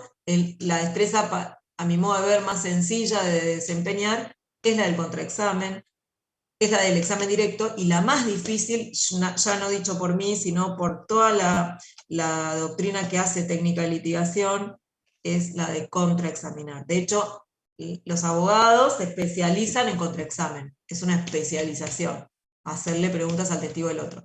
Y mientras más complejo y profesional es el testigo, por ejemplo, o complejo los niños, son testigos complejos para contraexaminar, casos de abuso sexual, los niños son testigos muy difíciles en el contraexamen. Los miembros de las fuerzas de seguridad son profesionales, ya han declarado muchos juicios, también son difíciles en el contraexamen. Los peritos también tienen su dificultad en el contraexamen, van muy preparados, conocen el juicio, o sea, sabemos que preguntarles tiene que ver con saber de qué estamos hablando, ¿sí? No podemos ir a preguntarle como le preguntamos al testigo, al perito tenemos que prepararnos de otra manera para hacerle el contraexamen. Bien, esas son todas las técnicas. Apertura, examen directo, contraexamen del fiscal, examen directo, contraexamen del defensor, objeciones en el medio de esos interrogatorios, clausura, ¿sí? Clausura, cierre, que es el alegato de cierre. En el caso de el juicio por jurado, también se litiga la selección del jurado. También se litiga, se confronta la selección del jurado, porque lo que denominamos deselección, o sea, que cada parte pueda sacar del grupo de jurados las personas que más le pueden afectar a su caso, es todo un proceso de confrontación entre la acusación y la defensa. Bien. Presentación de las técnicas de litigación, reitero, usamos el discurso para el alegato de apertura y de clausura, la entrevista para los interrogatorios, tanto directo como el contraexamen. Ahora sí, preguntas libres. Pueden preguntarme, terminamos la presentación del tema y podemos charlar sobre algunas cosas, y yo les quiero ir comentando algunas otras que creo que tienen que ir recordando y sabiendo. Pero vamos a usar cuando entremos en cada técnica vamos a insumir mucho más tiempo, pero quiero que se vayan sacando las dudas. Juan se queda, Juan no se van a quedar 8 horas preguntando, se hacen las 12 de la noche. Yo me quedaría, pero bueno, recuerden que todos tienen algunas otras cosas para hacer, y yo también. Me encantaría empezar más temprano, tendríamos que empezar a las 2 de la tarde. Bueno, preguntas abiertas, sáquense la ansiedad. Yo, profe, tenía una pregunta con respecto a las objeciones. Y diste el ejemplo del arma cargada. ¿Se puede objetar una pregunta porque la respondería una persona no capacitada para responder si un arma está cargada o no? Por ejemplo, yo no tengo idea si una pistola puede estar cargada o no, o apta para el disparo o no. Entonces, bueno, pero vos, por ejemplo, Martín, sos víctima de un delito de robo y adentro de tu casa disparan proyectiles y quedan los proyectiles desparramados. Y te pregunta el fiscal, te pregunta el defensor en el contraexamen, ¿usted sabe si el arma estaba cargada? Sí, porque tiró adentro de mi casa y quedaron los proyectiles adentro. Vos, sin ser experto, Claro. podés contestar en ese caso esa pregunta. Claro, ¿sí? pero si en el caso de que no haya disparo, viene una persona, me apunta y me asalta. Yo no tengo A la ver, pericia en ese para caso, saber. a ver, Sí. sí, está bien, vamos a aclarar. Hay casos en donde el testigo está habilitado para dar la respuesta porque no es una respuesta de conclusión. No podría contestar, vos no podrías contestar si el arma funcionaba o no funcionaba, si es que no fue disparada, si la carga era apta o no era apta para el disparo, si es que no se peritó.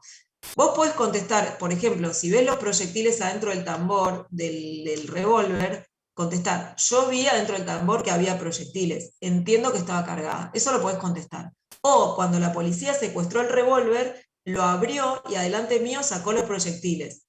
Para mí estaba cargado, o sea, eso implica un conocimiento medio sobre el que te puedes expresar.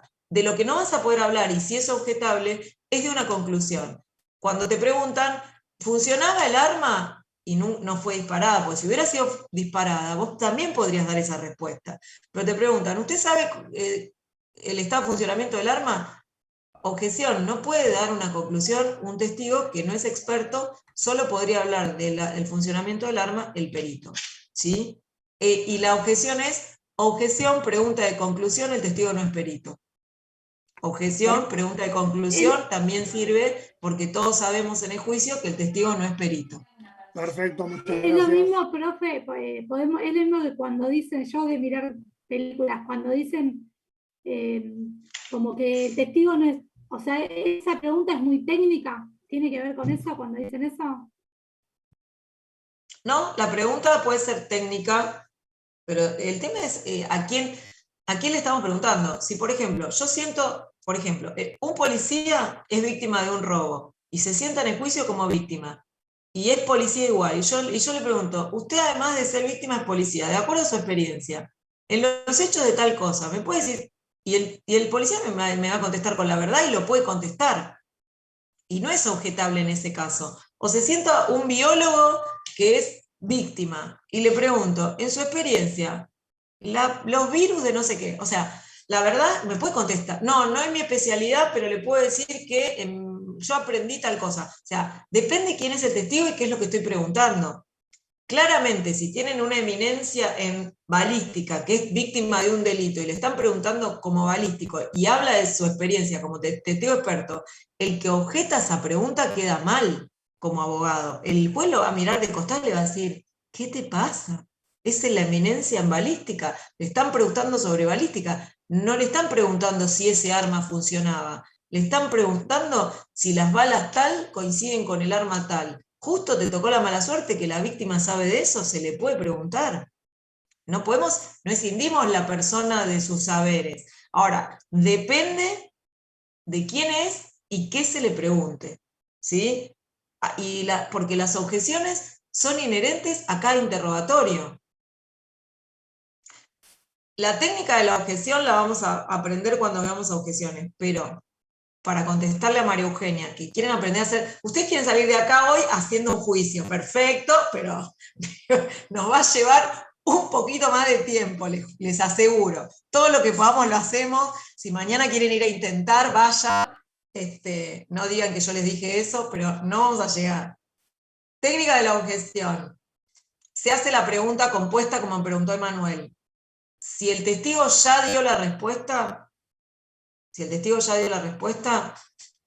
lo que tengo que hacer es tomar nota y usarlo para alegar. O sea, no puedo dejar que me usen esa pregunta, esa respuesta como válida para las dos respuestas, para la compuesta. Entonces, ¿usted vio un arma y estaba cargada? Sí, contesta el testigo antes que yo diga objeción. ¿Bien? Entonces, lo que voy a hacer es, su señoría, fue una pregunta compuesta, pero ya está contestada, tomo nota, y cuando alego digo, si bien vamos a suponer que era el fiscal el que preguntó, si bien el fiscal hizo una pregunta en la que se le dio la respuesta de que el arma estaba cargada, al testigo se le preguntó, el arma, y uso textual la pregunta, ¿el arma, que usted vio un arma y estaba cargada? Eso es lo que se le preguntó al testigo. Y el testigo dijo sí, y no podemos saber, porque le hizo una pregunta compuesta, si lo que contestó fue que vio un arma o que vio un arma que estaba cargada, o si solo vio un arma y el arma estaba descargada. Entonces, lo uso para alegar y lo utilizo lógicamente para cuestionar la validez del testimonio en cuanto a la carga del arma. Pero si el testigo no contestó todavía, objeto, y el juez tiene que resolver. Y el juez le va a decir, pregunta compuesta, reformule. Entonces, ¿qué va a hacer el que hizo la pregunta? Reformular y va a decir, señor, ¿usted vio un arma? Sí. ¿El arma estaba cargada? Sí. Listo. Obtuvo lo mismo. ¿Usted vio un arma? Sí. ¿El arma estaba cargada? No tengo idea. Listo, obtuvo la mitad. ¿Bien? Entonces, son dos. La técnica de la objeción es enfáticamente gritar, entre comillas, ¿no? Decir enfáticamente la palabra objeción, que el juez interrumpa el acto y que el testigo no conteste la pregunta hasta que el juez resuelva. Para evitarnos que los testigos contesten las preguntas antes de tiempo y quedarnos con la respuesta dada, que ya no se puede borrar, sobre todo si están litigando frente a un jurado, lo que hay que hacer es, si se trata de los testigos propios, instruirlos antes del juicio, cuando tenemos la entrevista con ellos, de lo que vamos a hablar después, para que sepan cómo comportarse frente a la objeción. Entonces, le tenemos que decir al testigo, entre otras cosas que le tenemos que explicar, cuando usted escuche la palabra objeción, lo que tiene que hacer es esperar que el juez resuelva la objeción y contestar solo si el juez le dice que conteste. ¿Bien? Y pedirle al juez, si no saben si el testigo de la contraparte los instruyó de la misma manera, que antes de empezar la declaración les diga a los testigos cómo comportarse frente a la objeción para que no les pase esto, que el testigo conteste. Lo tienen que hacer a través del juez, porque ustedes no pueden darle ninguna indicación al testigo durante la audiencia. Lo pueden hacer antes si son sus testigos, indicaciones para que comprendan la audiencia y demás, pero no lo pueden hacer durante la declaración. Solo pueden pedir indicaciones durante la declaración o cuando el testigo ya se sentó en la audiencia a través del juez. ¿Bien? Facundo, tenés la mano levantada. Sí, ¿se escucha? Sí, sí, perfecto. Era sobre testigo, yo me quedé pensando y había leído al respecto sobre la víctima. Cuando la víctima es tomada como testigo, sobre ella recaen las mismas, digamos, los mismos deberes y las mismas cargas, ¿no? Exactamente, cuando la víctima...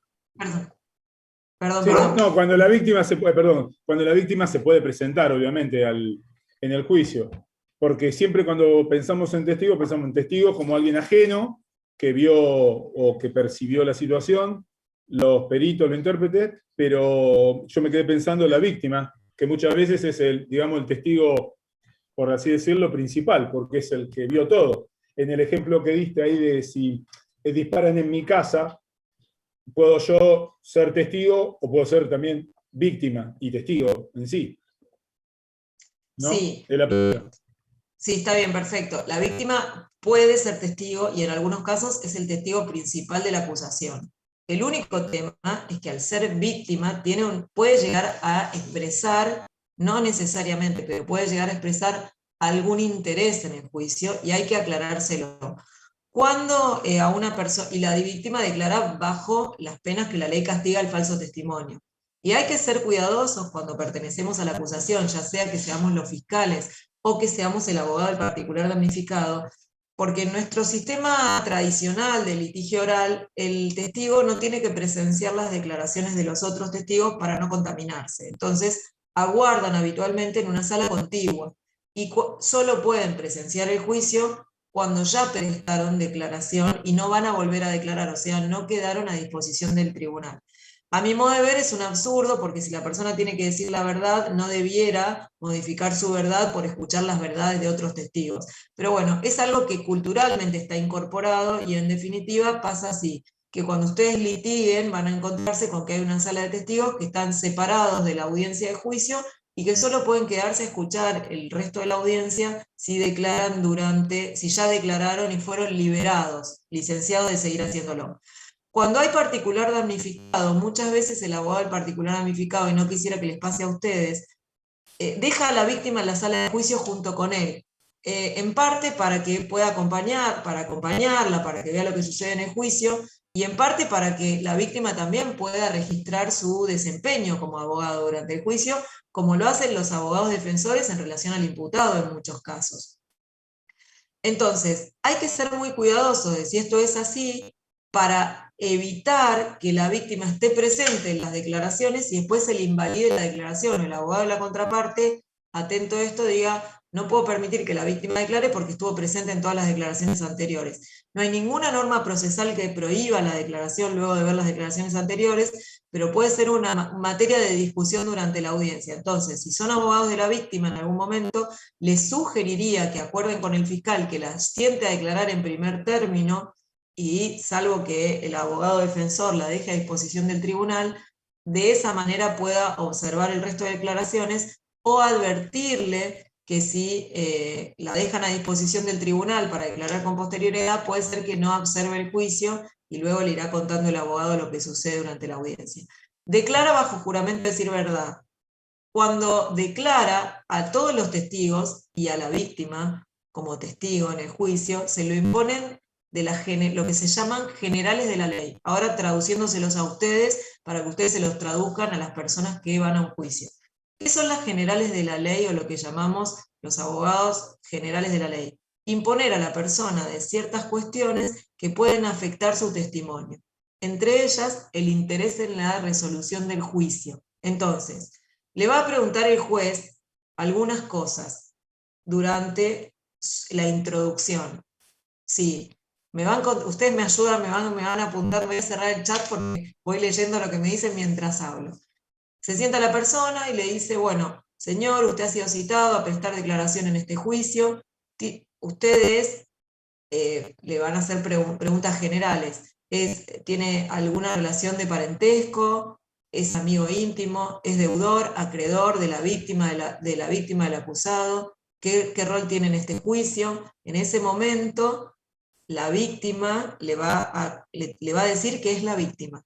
Y en ese caso el juez le va a decir, pese a ser víctima, ¿usted jura o promete decir verdad? ¿La condición de víctima siente que en modo alguno condiciona su declaración durante el juicio? La víctima claramente va a decir que no, pero sabemos que hay una situación, después vamos a ver el tema de el registro del recuerdo, vamos a hablar un poco de testimonio. En el caso de la víctima, por el impacto emocional de los hechos, en algunos casos, puede ser que tenga algún recuerdo obturado, o no recuerde la totalidad, o no tenga precisión de los tiempos. Los hechos delictivos, para cualquiera que haya sido víctima, pasan a lenta velocidad, es como que pocos segundos se extienden en el tiempo, pareciera que la percepción del tiempo se altera cuando es víctima de un hecho violento. Esas cosas no tienen que afectar el testimonio, sino que debemos poder explicarlas como litigantes para no debilitar lo que dice esa persona durante el juicio. Pero declara bajo juramento de decir verdad.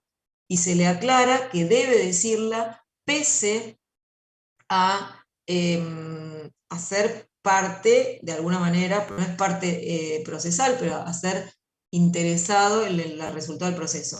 Se le pregunta si tiene algún interés en esas generales de la ley, algún interés en el resultado del juicio, y en ese caso la víctima en general dice que se haga justicia, o digamos, lo que quiere es que se haga justicia. Son muy pocas las veces en donde las víctimas realmente, les digo, y esto ya es experiencia personal, pero recogiendo la experiencia de muchos abogados defensores penales, donde la víctima quiere venganza. Son muy pocas las veces que uno advierte que la víctima quiere venganza. Lo que quiere es que se haga justicia. Y habitualmente la víctima piensa que la persona que está siendo acusada por algo y porque el Estado investigó y puso a una persona como acusado. Pero son muy pocas las veces en donde yo he advertido situaciones con ánimo de venganza. La víctima suele decir la verdad y además existe el contraexamen para confrontar la declaración de esa persona y confrontarla a sus contradicciones y de alguna manera poner blanco sobre negro si hay alguna imprecisión en lo que declara. ¿Está contestado, Facundo? Bien. Marco, levantaste la mano.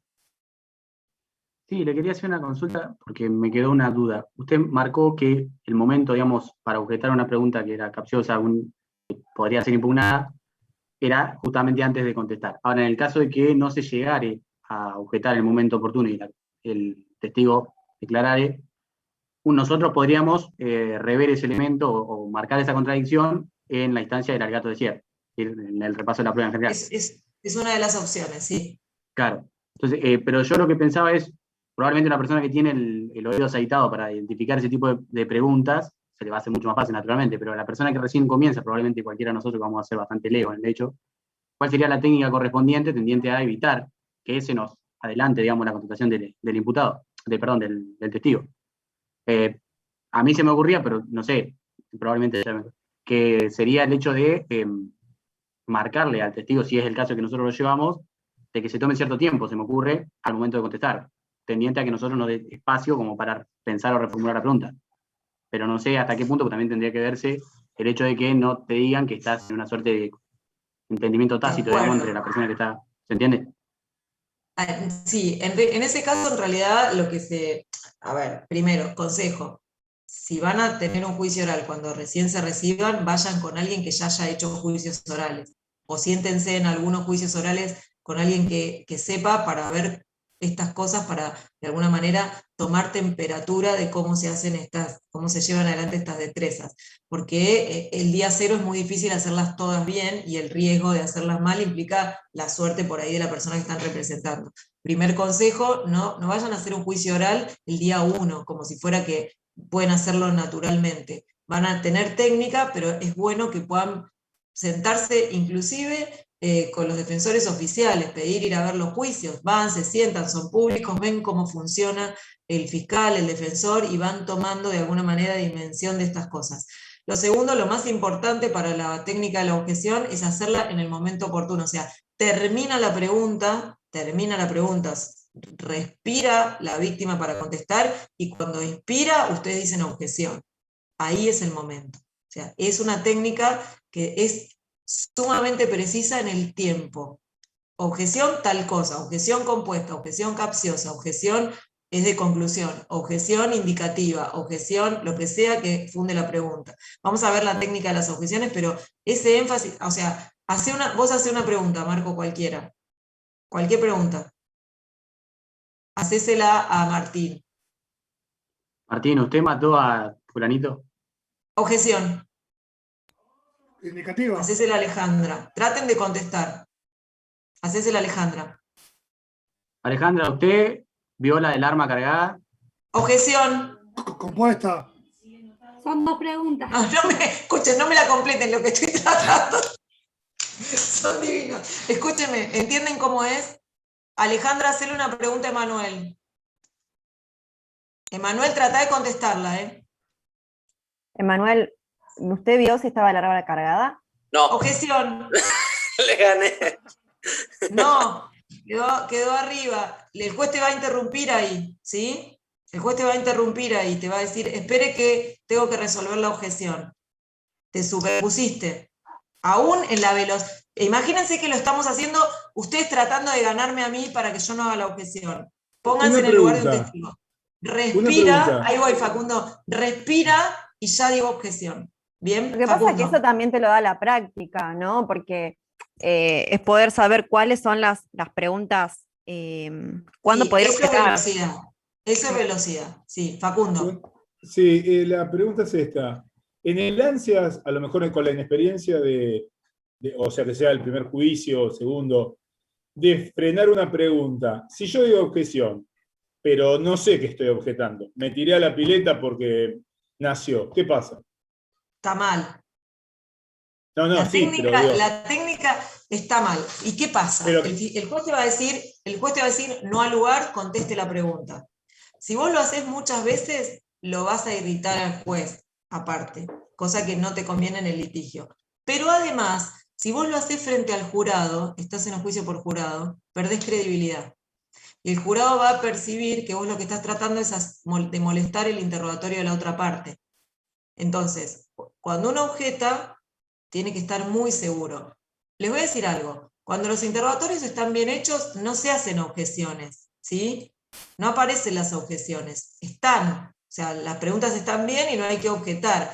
el mejor juicio es en el que no hay que objetar. A veces nosotros pensamos que el mejor juicio es en el que se objeta mucho, las partes se pelean, hay griterío. No, el mejor juicio en donde cada parte, es aquel en donde cada parte hace sus preguntas, hay contraexamen y cada parte puede tomar de eso para poder hacer su alegato final, construyendo una lógica con la prueba de lo que pasó. ¿Sí? El mejor juicio es aquel en el que no hay interrupciones. Los mejores litigantes son los que menos se dejan interrumpir porque hacen bien las preguntas y los que menos interrumpen. Porque el juicio fluye y la prueba se entiende. Entonces, cada uno sabe por qué está ahí, cada uno sabe lo que está haciendo, cada uno pregunta para obtener información, para abonar su hipótesis del caso, pero nadie lo hace para molestar al otro, porque ya sabe qué está haciendo en el juicio. Entonces ahí les va a pasar que si ustedes entienden esto como dinámica y van a probar lo que necesitan, es más, en el caso de las objeciones, hay veces que la pregunta está mal formulada, pero no daña mi teoría del caso, no afecta en nada mi hipótesis del caso y no la objeto. Que la responda, si no esa respuesta no me va a afectar en nada. ¿Para qué voy a interrumpir al testigo, a la otra parte? ¿Sí? Lo que yo les trataba de mostrar con esto de objetar la pregunta es el tiempo en el que debe realizarse lo que me preguntaba Marco. O sea, yo tengo que aprender, o sea, primero, mi velocidad mental debe ser alta, porque yo tengo que estar preparado para detectar la pregunta mal formulada y que además me daña. O sea, es todo un proceso intelectual complejo. Debo estar entrenado para detectar eso. Pero eso, miren, cuando ustedes van manejando, los que manejan autos, que están manejando normalmente y de golpe se les cruza una bicicleta o se cruza una pelota y saben lo que tienen que hacer, es casi instintivo, lo hacen porque lo tienen incorporado en su intelecto que hay situaciones que se resuelven de determinada manera. Eso es lo que hacen es lo que pasa cuando objetan. Es lo mismo, funciona igual. La información que ustedes tienen les genera un reflejo. Rápidamente detectan la pregunta y detectan el daño que les hace esa respuesta y objetan. Esos milésimas de segundo y dicen la palabra objeción. Y lo van a hacer. Miren chicos, yo lo hago, lo hace cualquiera. Quédense tranquilos, lo van a hacer. ¿Bien? Pero igual los de la pandemia, digo, perdemos esta magia del dinamismo de poder ir a, no sé, o por lo menos a mí me pasa, de poder ir a un juicio oral. Sabri, escúchame, me encanta tu observación, pero dejémosla para otro momento, así hablamos de los temas nuestros. Yo sé que la pandemia nos limita un montón, pero tratemos de aprovechar el espacio. Dale. Una pregunta. ¿Puede decir un agregado? Perdón. A ver, Sebastián y después Martín. Sí, la pregunta objetable, que no llega a ser objetada antes de ser respondida, ¿el juez la tiene en cuenta después para fundar su sentencia? Sí, claro que sí. La tiene en cuenta. Y para poder usarlo en los alegatos, ¿hay que avisar que vas a tomar nota o podés no decir nada, decir, bueno, listo, no hice tiempo y después la uso en los alegatos igual? La usás en los alegatos igual, no necesitas avisar que tomás nota. ¿Para qué yo aviso? ¿Por qué yo digo, acá se hizo una pregunta mal, o hace otra pregunta mal y puedo usar, estamos entrando en mucha profundidad, pero bueno, ¿por qué yo aviso o destaco algo así o pido que quede constancia en el acta? ¿Para hacer una reserva? No, para que el juez lo registre. Las cosas que se dicen en los juicios 3 veces por lo menos son las que el juez recuerda. Entonces, si yo quiero que algo quede registrado para que la rememoranza de lo que sucedió en el juicio, el juez lo tenga en su memoria, cuando pasan mucho, sobre todo los juicios complejos, lo tengo que destacar. Si yo lo dejo pasar, cuando yo lo use para el alegato, solo lo voy a recordar yo porque solo para mí fue importante. Para mostrarle al juez o al jurado que es algo importante, en ese momento lo tengo que destacar y mostrar que es importante, para que quede en el recuerdo de quien va a resolver. Recuerde, entonces quiero dejar constancia que la pregunta que se acaba de responder fue una pregunta compleja. Se hicieron 2 preguntas y solo se contestó una. Lo hago, ¿sí? No, eso después yo lo voy a usar en el alegato. ¿Se entiende? ¿Se entiende, Sebastián? ¿Y puede haber casos en los que convenga no objetar una pregunta por más que sea objetable y después... Sí, cuando la contraparte está preguntando a mi favor. cosas que me sirven a mi hipótesis. Por ejemplo, pregunta lo del arma cargada, y yo ya sé que el testigo sabe que el arma estaba cargada. En vez de objetar, lo dejo y después lo uso en los alegatos diciendo que en realidad la pregunta eran dos en una, era compuesta. No sé si me explico.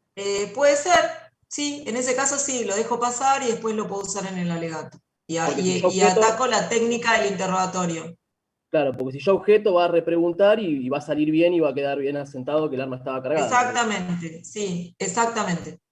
Lo puedo dejar pasar y después valerme la técnica. Seguramente hay más de prueba, o sea, puede ser que en el caso haya más prueba que solo esa prueba. Bien, recuerden que para probar que un arma está cargada, tengo que probar que el arma está ¿Es cargada. apta para el disparo? El momento del hecho está cargada, que es apta para el disparo y que la carga que estaba dentro del arma también es apta para ser disparada. O sea, es todo eso, que estaba cargada al momento del hecho, que el arma es apta para el disparo y que la carga es apta para el disparo. O sea que son muchas más cosas que el arma estaba cargada. Porque el arma puede estar cargada y la carga no ser apta para ser disparada. Sí, Martín. porque fue el primero que se me ocurrió, pero podía ser... Perdón, Sebastián, termina. Perdón, Martín. No, está bien, profe. Que siga Martín. No, está bien, igual está perfecto lo que decís. El juicio es una combinación de técnica y estrategia. Es como el TED. El juicio es una combinación de técnica y estrategia, ¿sí? Martín. Hola Gilda, ¿cómo anda? Nada, yo quería agregar que también podía ser el caso que el juez mismo detecte que la pregunta está mal formulada y él mismo lo diga. Pues yo vi ponerle en un documental de Luciano Arruga, que fue un chico desaparecido en 2009, supuestamente por la policía bonaerense, la citan a declarar a la madre y la defensa le pregunta si sabía que su hijo hacía trabajos de cartonero. Y fue medio despectiva esa pregunta. Entonces el mismo juez pidió que la reformule. Bien, cuando el juez advierte que se agrede a un testigo, puede interrumpir y corregir la forma de la pregunta. Cuando el juez tiene la posibilidad, solo en los juicios profesionales en la provincia de Buenos Aires, solo en los juicios con jueces profesionales, no en los juicios por jurado, de hacer preguntas aclaratorias. Si al juez le hubiera quedado la duda de la pregunta del arma, podría hacerla como aclaratoria al final. Le hago una pregunta. Cuando el fiscal le preguntó si usted había visto el arma y si el arma estaba cargada, y usted contestó que sí, ¿contestó a ambas cosas o solo contestó a una? ¿Lo puede aclarar? Eso es una pregunta aclaratoria y lo podría hacer el juez como pregunta aclaratoria porque deriva de una pregunta confusa, compuesta, hecha por una de las partes. Si no lo hace, podemos usarlo al final si es que lo dejamos para el final. Lo que no puede hacer el juez es decirle directamente a la parte, salvo que advierta una confusión clara, meterse en la estrategia de las partes. El juez no puede objetar, digamos, ¿sí? Porque violaría el contradictorio. Bien claro, ahí dice Facundo, sería inquisitivo. Sí, es prueba pericial lo que les decía sobre el arma, pero es algo que debe contarse, pues les decía yo, debe tenerse para probar la aptitud de un arma al momento de hablar de certeza. Recuerden, y bueno, estamos ya en las 8 menos 10, recuerden que hay 3 momentos del juicio, del proceso que tenemos que tener en cuenta. Primer momento, la sospecha. La sospecha se da con la denuncia, con el acta de procedimiento, sospecha sobre la posibilidad de que una persona sea autora de un hecho. Segundo momento, probabilidad, ¿sí? Requerimiento de elevación a juicio o auto de procesamiento en el sistema federal o nacional, donde hay prueba que indica que hay probabilidad de condena. Tercer momento, certeza positiva de responsabilidad en el último tramo, cuando hay sentencia condenatoria. Debe haber certeza. ¿Sobre qué debe haber sospecha, probabilidad y certeza? Sobre la existencia del hecho, ¿sí? Sobre la materialidad ilícita, esto es, si el hecho existió y si se corresponde con la tipicidad de alguna de las figuras del Código Penal, y si la persona acusada es el autor. Primero sospecha, más adelante probabilidad, más adelante certeza, de ambas cosas. Si el hecho no existió, no tiene sentido tratar la autoría, ¿bien? Esto lo sabemos. Después, la clase que viene, vamos a revisar un poco el tema de la sentencia, qué es lo que se trata en el veredicto y qué es lo que se trata en la sentencia, para ir familiarizándonos un poco con todo lo que tenemos que saber respecto de esto. Bueno, preguntas que queden. Últimos 6 minutos de clase. Profe, yo quería hacer una pregunta. Sí, hola María. No, ¿quién? ¿Quién habló? Yo. Victoria. ¿El juez hace lugar o no hace lugar a las objeciones en el mismo momento? Sí. O sea, ¿tiene que ser inmediato? Tiene que ser inmediato. Si ¿No hace puede lugar, ir a un si receso? hace lugar, le puede decir al testigo, no responde esa pregunta, o le puede decir a la parte que la preguntó, al lugar reformule. Cualquiera de las dos son opciones válidas. Si hace lugar, ¿sí? Una opción es no conteste esa pregunta, no corresponde. Por ejemplo, objeción es autoincriminatoria. ¿Usted también participó en el hecho? Objeción, pegamos el grito y un salto ahí, ¿sí? No le podemos preguntar a la persona si es partícipe del hecho. No conteste esa pregunta, va a decir el juez. Y no reformule esa pregunta. Esa pregunta no se reformula. Bien. O puede decirle a la parte, reformule. Sería otra posibilidad. ¿Sí? Bien. Profe, yo tenía una duda. Si no alcancé a objetar y ya había hablado, después tomo nota, pero ¿en qué momento posterior se lo puedo recordar al juez?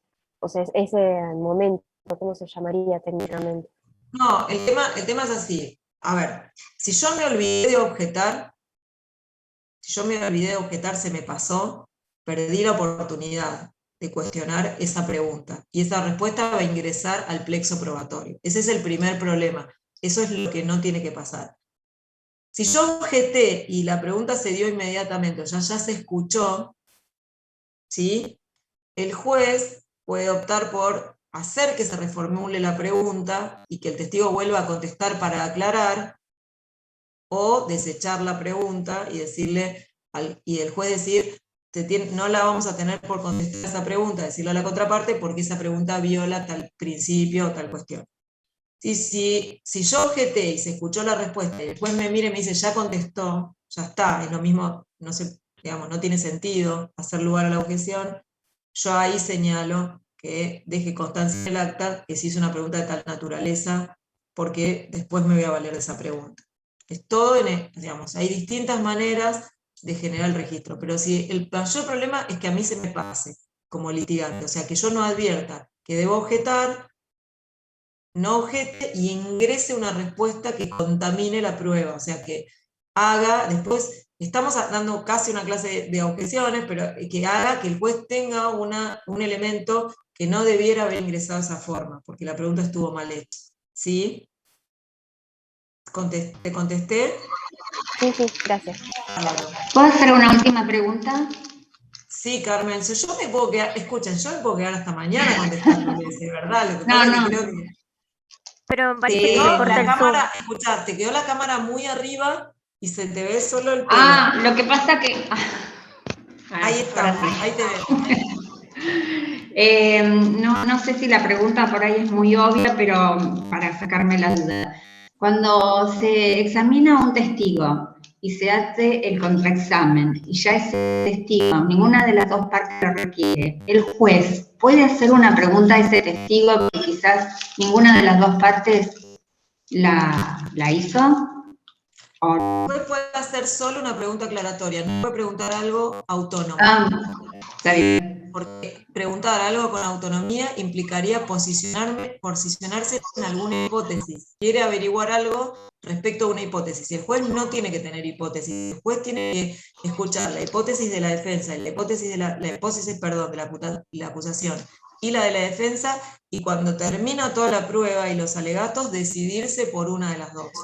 ¿Sí? Pero no puede tener hipótesis propia. Hacer una pregunta autónoma implica o pararse en la posibilidad de confirmar alguna de las dos hipótesis, o tomar partido por una hipótesis propia que no es válida, porque el juez no es que genera el caso, sino que tiene que resolverlo. Por eso no se admiten preguntas que no tengan relación con lo que se ha preguntado.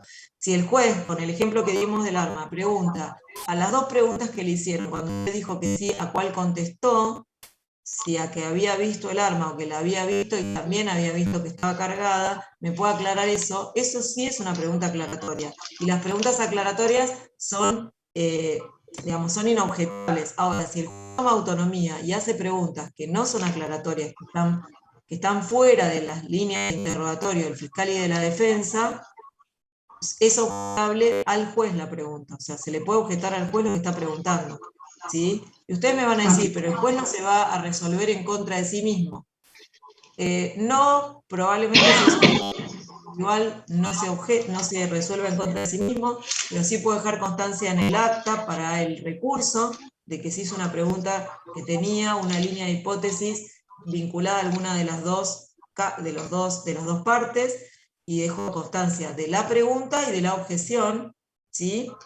Y puede pasar, y eso a mí me ha pasado muchísimas veces en juicios con tribunal oral, que el juez haga la pregunta, que yo objete la pregunta como parte, y que los otros dos jueces hagan lugar a la objeción, y le digan al testigo que no conteste esa pregunta, porque no es aclaratoria.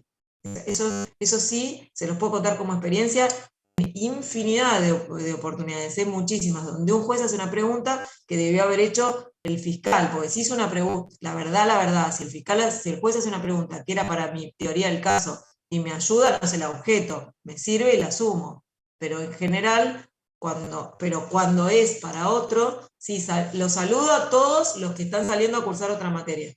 Si es para el otro, sí, hay que objetarla, no corresponde. Bueno, antes que se vayan todos, chicos, vamos a cerrar la clase acá, porque se están desapareciendo, me voy a quedar con 3. Los saludo hasta la semana que viene. Van a tener una actividad para hacer, ¿sí? En estos días, así que bueno, espero que hayan disfrutado la clase, yo sí, mucho. Cada vez vamos a cerrar más las preguntas abiertas, cada vez vamos a cerrarlas más, porque tenemos que trabajar más sobre los temas. Ahora estamos en tiempo de entrar en calor. Así que bueno, nos vemos el lunes que viene. Muy buena semana para todos.